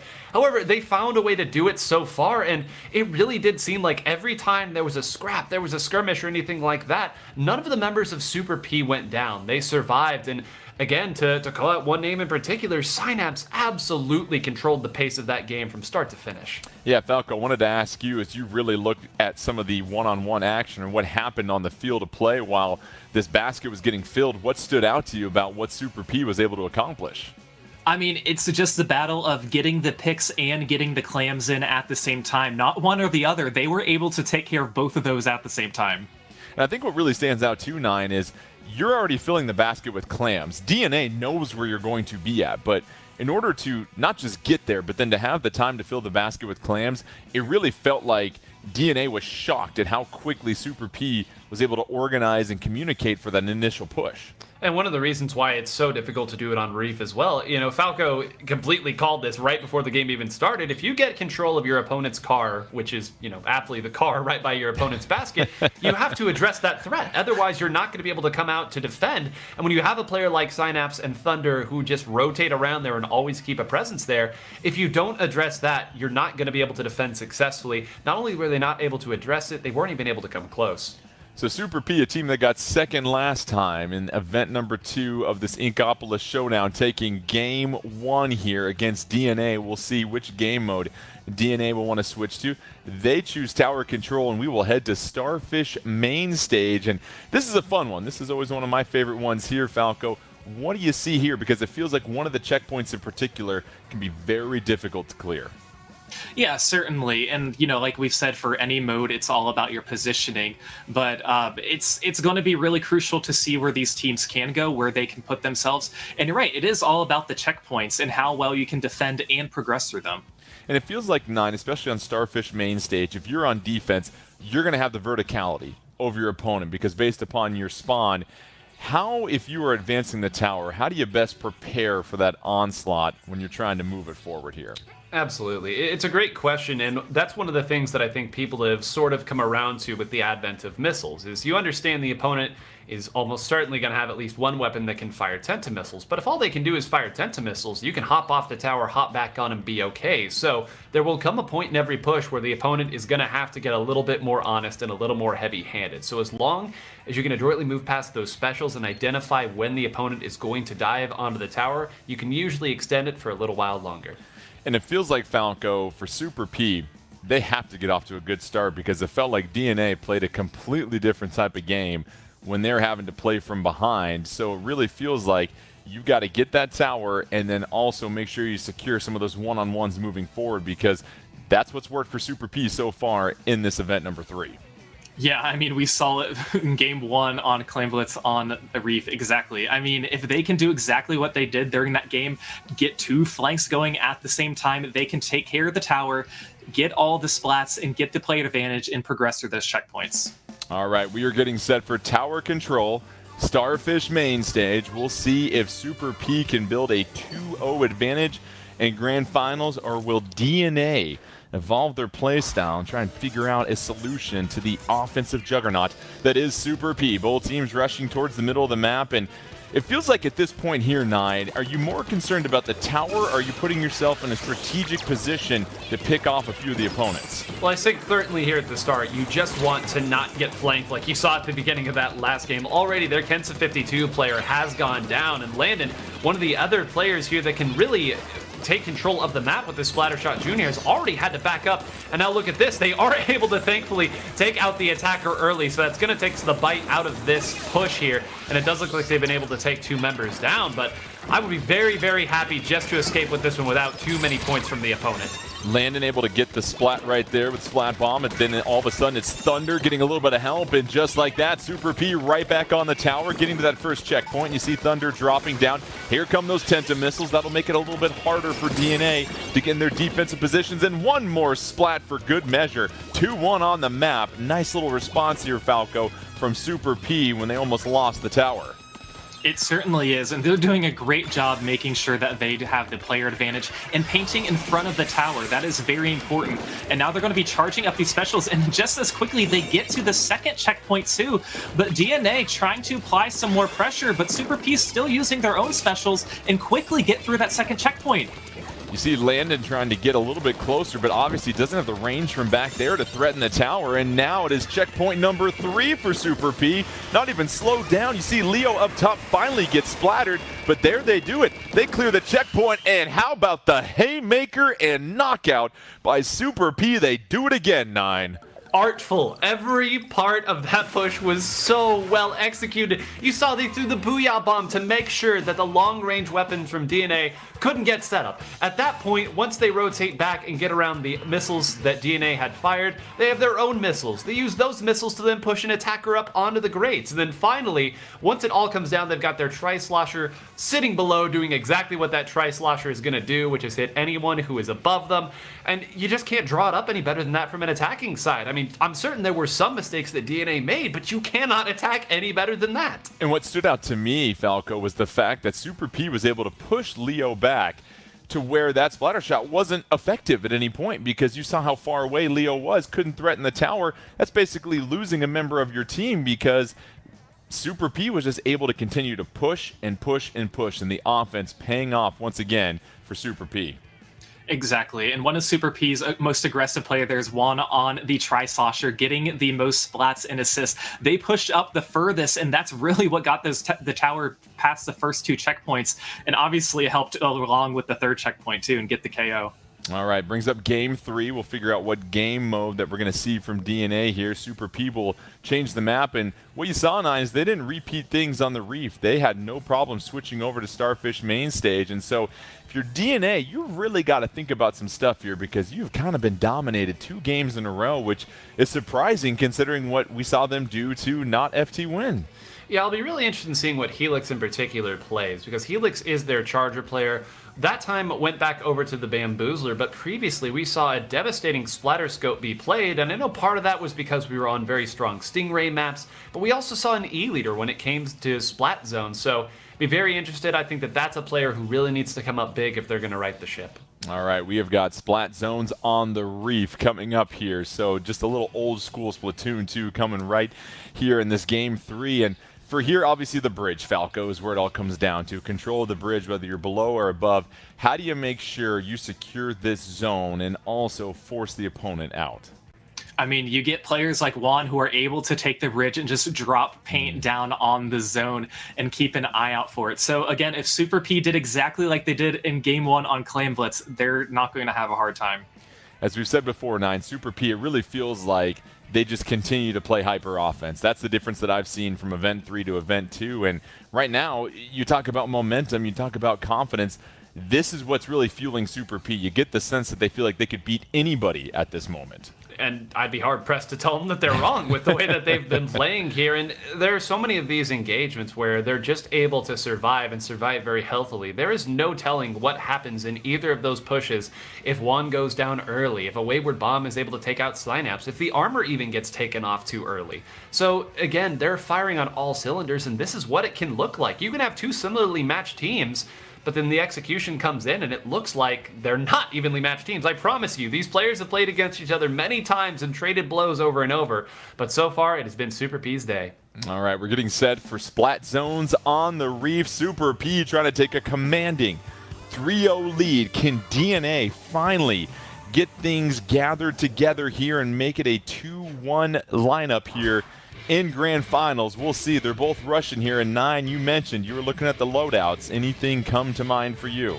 Oh man, this is the alright, we've been waiting for this comp right here. You already see 10 seconds into the game some missiles coming out from Helix's mini Splatling. This builds missiles like no other weapon. It does great chip damage with its burst bomb, and it's pretty mobile on top of that. They've also switched now over to that foil squeezer, which we saw against FT Win absolutely shut down a counter push. But as we say that, we keep saying his name. Juan is once again pushed up, and there's Synapse with him.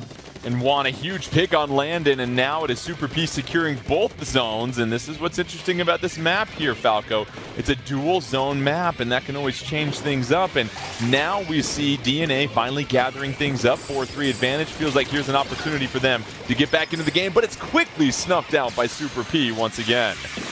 Yeah, Super P is doing a good job holding on to both of these zones. And like you said, we have 2 zones. They're both slightly smaller than any other zone, so you have to make sure you can control both of them. And it looks like DNA is able to get it for the first time. And 3 players are down on Super P, so this is an opportunity for DNA to try and get the lead.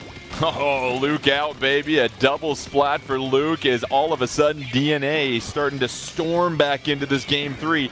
They're just seconds away from taking the lead, and they've done a fine job here, 9, of getting Super P pushed out a little bit and engaged further away from the zone.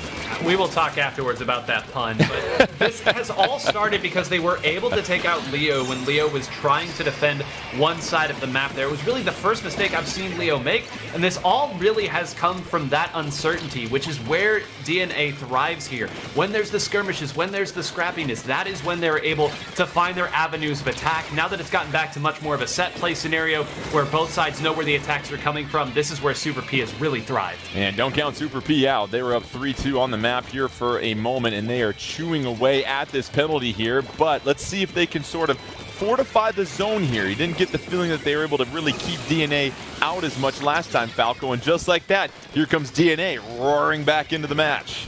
Yeah, DNA was able to get back and get to the zone very quickly to prevent Super P from taking the lead, but Super P also very quick to respawn. There are 3 players who are down now on DNA, and Super P setting themselves up in a very good position. I want to pay attention to the blaster there. If you can get your blaster by the ledges and prevent any DNA members from dropping down, you're going to have a great time. Will this be enough, though, for Super P to take back the lead? 3 specials ready for the side of DNA, but Super P is going to take the lead. Super P has gobbled up the lead. Here is Juan, Ink Armor ready to go, deploys it to help out the teammates. Some bubbles coming in. Those are trying to get popped here. Juan able to pick up Dark here. Juan trying to cover the zone. Bobbing, weaving. It's going to be DNA claiming the zone, but back to Super P, and this is where things start to get feisty. 2 minutes left, 9, just 6 points separating these two teams. Yeah, but a great punish here again by Dark, who is going to get taken out again. And there we go. Falco, you called it out right there. Leo at exactly the right part to get that revenge splat there. Once again, DNA now on their back foot. And this time, they're not going to have enough time to build all of their specials. They're going to have to go 2 at a time, and there's 2 ready already from Super P. And Super P playing some defense to go along with that offense. They are now starting to build upon their lead. The penalty's gone. Luke trying to avoid that rapid blaster, able to move out of the threat range of that. Luke trying to dive back down. And it looks like DNA is going to get a chance to cover some of these zones. But how about the job done once again? Nicely timed special. It's a 4-0 wipe for a moment for Super P. They're closing in on the game here, Falco. That is right, and they are going to seal the deal with that. Getting that wipe at the best opportunity you could possibly get it with just about 15 seconds or 15 units remaining. That is what gave Super P the win and what makes them up 3-0. Super P can start to smell a championship. 3-0 over DNA, and we saw the defense to go along with the offense. And we said it, 9, just some of those moments for Super P when the match is hanging in the balance, they're able to get those critical picks that help propel them to the win. This is not what we were seeing the last couple of times. You love to see a team grow and evolve right in front of your eyes. Absolutely. This has been an incredible display of play. And one player that I want to call out in that last game you saw there was actually the Kensa splatter shot from Super P, who Thunder had previously in that last game moved forward attack. We said one of the big players on the offensive side. That time only 4 splats and assists, but 8 Tenta missiles. That's versatility, it's unselfishness, and it's understanding what your weapon can do in that moment. So obviously DNA up against the ropes. We saw a little bit more from them in splat zones, but you go back to again with Super P, it's this offense. They are just unrelenting, and having the specials ready, it really feels like Falco, they have figured out how to really seize control of a game and just constantly apply that pressure. Yeah, that's certainly right. And I mean, the good news for them, if they can do it one more time, they will be victorious. And DNA, they have a lot that they need to try and overcome. But if you're DNA, you need to take this one game at a time. And 9, how about the job we're seeing from Leo with that Rapid Pro Deco, just able to apply consistent pressure and really just getting a lot of picks and assists and just really pestering DNA. It feels like at any moment where DNA is trying to get in and get out, there's a splatter, there's a hit with that Rapid Pro Deco. Yeah, a weapon after my own heart, one of my very favorite in the entire game. A point-and-click adventure, as some might call it, because it's not always the most exciting weapon to watch. You're generally not the first person to go and take a fight. You're really calling out where the opponents are and only firing if one of your teammates is there, but that's what it can look like when it works. You set down your wall, you provide an occasional ink armor, and more than anything, you're an omnipresent help to your teammates, especially on a map like the Reef. And it goes to show you just the different ways you can support in one of those backliner roles. There's so many different things that you can do, but just always being present and on the map, Falco, and just being able to be a constant issue for the opposing team, that's huge, and that can dictate the entire flow of a game here. Oh, certainly. If an enemy player sees your backline player and they're in a 1v1, you can have your support player come on in and help them get that pick to get the player advantage. So again, that's why communication, we'll say it over and over again, communication is so important, and to have just to have great teammates overall. So we've gone through 3 game modes. We'll have Rainmaker coming up here soon, but you wonder what map Super P is going to choose here. They've been successful in both iterations of the Reef, and then also, of course, Starfish main stage. And really, when you're this close, this has got to be a very exciting moment here for Super P as we get set for Rainmaker on Humpback Pump Track. They are just 1 game away from winning a championship here. That's something that has eluded them over the last 2 times they've made it to Grand Finals. Yeah, this has to be so good. I can almost imagine they're shaking. You're almost shaking more when you're 1 game away from winning than you are losing. It seems like you've done everything right so far, and them going to Humpback Pump Track is not a surprise at all to me. There's, of course, that long stretch on the left side of your spawn where the teams will almost always push. With the way Leo's playing right now, why not? Yeah, Super P trying to get that final out to try and close this thing. We'll see if they can pick up game 4 here as we get set for Rainmaker on Humpback Pump Track. And this is one of those modes that can go very quickly here, Falco. If you're DNA, it feels like you've got to be very careful about not getting picked off in the middle, because we've seen Super P get off to some terrific starts in these grand finals. Oh, certainly. When your whole team goes down, it's going to make it very difficult. So DNA, they're going to have something up their sleeve to make sure that they don't allow Super P to get in one of those positions. And we'll see for Super P what they need to do to get to this good start here, right, Nine? Because it feels like they build up that first special so quickly, and that, coupled with how fast they're able to advance forward, is sometimes a little overwhelming for the opposition. And they've done such a great job of cleaning the plate off every time, and maybe more important here in Rainmaker than anything, they've done such a great job of, again, not going down in the 1v1s, not even a trade, just being able to pick it clean and make sure that no one's behind them, can't push forward with a bogey on your tail. So for DNA, it's a matter of making sure you don't get caught behind early in the game. And then finally, when they've seemed to have success with their pushes, Falco, it really feels like the bubbles have played a huge role, but they've got to figure out a little bit more in the offensive end. It really feels like that's where they've been lacking in these grand finals.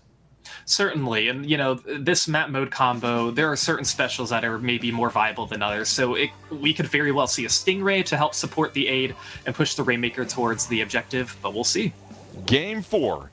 Humpback Pump Track. We'll see if Super P can get the sweep and claim the championship, or does DNA still have some fight left in them? Both teams rushing to the middle here. We'll see if Super P can get off to one of those terrific starts. You see the shield bursted by DNA. We'll see what team grabs it first. 4-4 on the map. Here comes the Stingray out early here, 9 for DNA. Yeah, once again, DNA has very dramatically shifted their comp here. They've moved Dark back over to that Kensa sloshing machine, and they've also switched Helix back over to that custom Jet Squelcher to try to get a Stingray pressure here, but lo and behold, it's Synapse once again behind them already. There's not going to be a Stingray there, and thankfully the respawn comes in from Dark at just the right time. Going to try to find another pick here, and it does look like they're going to, again, be able to at least slow it down, but Dark getting shot out of the air by Synapse as well. Juan is still there. The jumps are coming in, and they haven't even found their footing on this defense. We talked about it, Falco. Super P, they wanted to get off to a good start. This is exactly the thing that DNA did not want to let happen.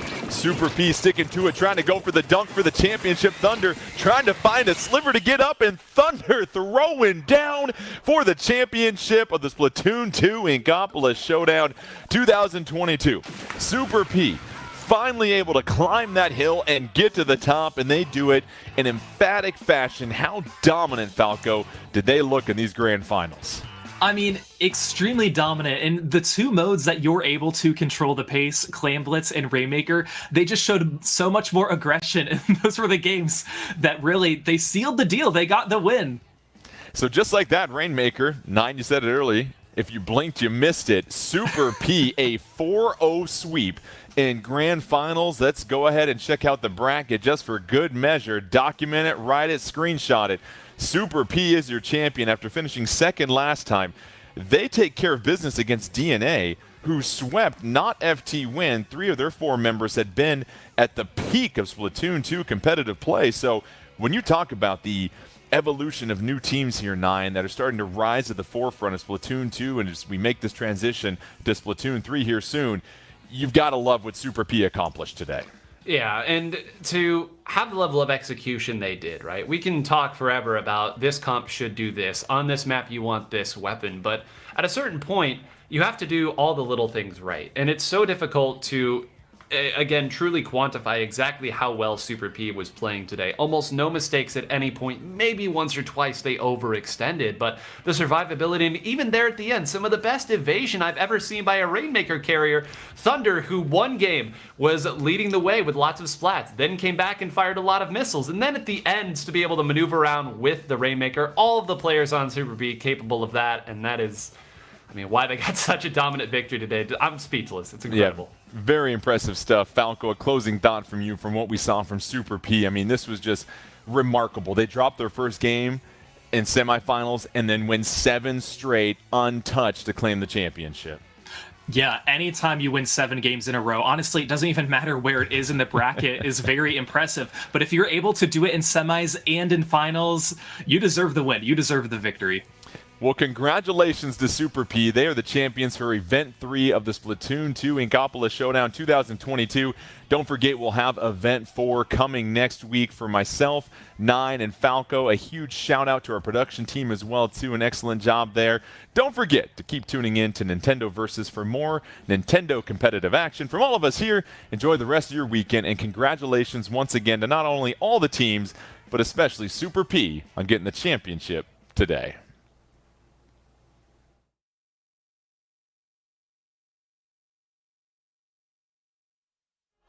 Whether it's to play your favorite game,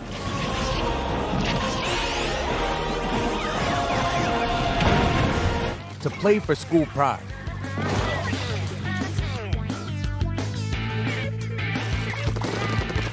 or for the thrill of competition, play competitively with Play Versus. Visit playvs.com today for more information. Welcome, all you kids and squids, to our recap of the Splatoon 2 Fresh 4 Championship 2021. My name is Ninehole Grains, I'm a Splatoon commentator and a huge fan of the game, and I cannot be more excited to bring the action to you here today. Hi everybody, my name is Milana and I'm an enthusiastic squid kid just like you. Today we're joined by 2 teams, Not FT Win and Starburst, 2 of the best teams in North America duking it out for a trophy featuring Judd and Lil Judd. Without further ado, let's take it to game number 1. Game 1 was a story of decisive movement and trusting your game plan, and boy did these teams get it started early. That's right, Nine. We can see here Kyo getting an early splatted by Bran and Ice, and both members of Starburst moving to that advantageous positioning and, you know, really just holding down that zone where they need to be. It's not easy to take back against this team, and take a look at how Not FT Win did it. Look at all those bombs flying from left to right, booyah bombs, suction bombs, splat bombs. Woo! Had to back all the way back and give up the zone there. Yeah, and we can catch that slow-mo replay in case you missed a little bit of that action. As we can see here, some of those suction bombs running in and trying to catch that zone from Not FT Win. And what is important here to notice is that 2 members of FT Win trying to combine their specials to hold that zone, and because, you know, there's power in numbers, Nine.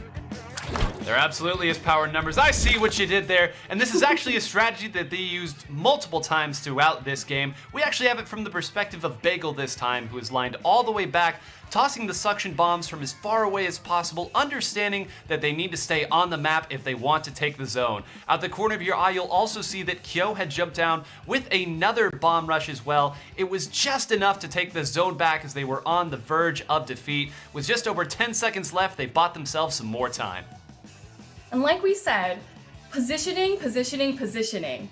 Biscuit here is taking kind of a dangerous position and unfortunately gets picked off by Ice, but Ice here using that pick to make space and take a more advantage spacing so that they can protect the zone. The 2 teams traded punches back and forth through the rest of it until this final decisive hold here from FT Win. Bagel once again gets it started out with that suction bomb rush, but take a look here, holding down this area by this fan to ensure that his teammates could move up. You're gonna see here just in a moment, Kyo backs up here next to Bagel and uses another bomb rush in order to force the members of Starburst all the way back. Once they got this portion of the map, Milana, they never let it go. That's right, Nine. And you know, we see that timer ticking down, and this was the decisive play that gave them the victory. A fantastic game number one, and let me tell you, when we saw that game number one looked like this, we knew we're in for one heck of a set. And speaking of that set, let's go ahead and throw it right into the middle with game number 4. As we enter Game 4 of the Fresh 4 Championship, Not FT Win only has one more game to claim the victory. Starburst is going to have to make some big changes, so they opt to change their weapon composition to something a little longer ranged. What Starburst gained in a bit of range, they gave up in mobility. About halfway through the game, Not FT Win took advantage of a slight overextension and used that speed to swarm the members of Starburst as they went on to score big. From there, it was a hop, skip, and a jump to get a huge lead that they would hold until the game's waning seconds. And with 30 seconds left on the clock, Starburst is going to have to make some big moves to get some points on the board. Brandroid taking that left route over there and getting a pick off of Not FT Win is going to be huge. It's going to give them a little bit of area to move forward, and it's going to make Not FT Win retreat. They took advantage of that almost immediately. You can see Bran and Jared at the top of the screen attacking Not FT Win's flank. In the meantime, Ice and Brandroid wait patiently for that attack to land, and once Bran rotates back, Ice moves in with a huge score that starts the bonanza. The rest of the members swarm as quickly as they can, and an emphatic victory going the direction of Starburst. And with the end of Game 4, Starburst is finally on the board, and the momentum starts to shift in their favor. That will bring us to an exciting Game 7. Let's take a look here. We had finally arrived at Game 7, the championship point. The two rivals had treated us to another incredible set in their storied history. But it was finally time to determine a winner and for heroes to be made. Our first big play was made by Ice. Ice from Starburst surviving an unlikely 2v1 right here, and this gives Starburst the ability to push up a little bit. And Ice, taking that aggressive positioning, is able to charge their special, the Stingray. By using the Stingray, they are able to kind of produce a little bit of covering fire and take out hopefully a member or two of Not FT Win, helping that Rainmaker make its first push. Not to be outdone by his teammate, Bran went on an absolute tear this game, hitting an incredible double direct with this Inkjet and getting a second pick on Kyo from Not FT Win. This push looked like it might take the points the distance as the team moved closer and closer to getting that knockout. What Starburst wasn't anticipating was Biscuit waiting for them as they were making that push. Biscuit able to hold that defensive positioning and take a couple of members of Starburst down allows for an opening for Not FT Win to make a push. In their final desperate push, FT Win placed all their cards in the correct position. Kyo and Bagel moved up, taking out 3 members, with the last one being Brandroid. In an incredible, unlikely fight, Brandroid was able to take out all 3 members of Not FT Win, securing the victory for his team. But that was a lot of action in one go, so let's take another look at the action in slow-mo. As we can see here, 2D is holding a defensive positioning, trying to defend against Bran, getting a lot of support from their teammates, and in this one last final opportunity to make the push, unfortunately Brandroid is able to stop all 3 members of Not FT Win in one go, giving the victory to Starburst. At the end of this historic set, Starburst completed an incredible reverse sweep to earn their very first North American Championship. And 9, I for one cannot wait to see Not FT Win and Starburst duke it out on the battlefield once again. We've hoped you'd enjoyed this recap of the Splatoon 2 Fresh 4 Championship 2021. Until next time, stay fresh!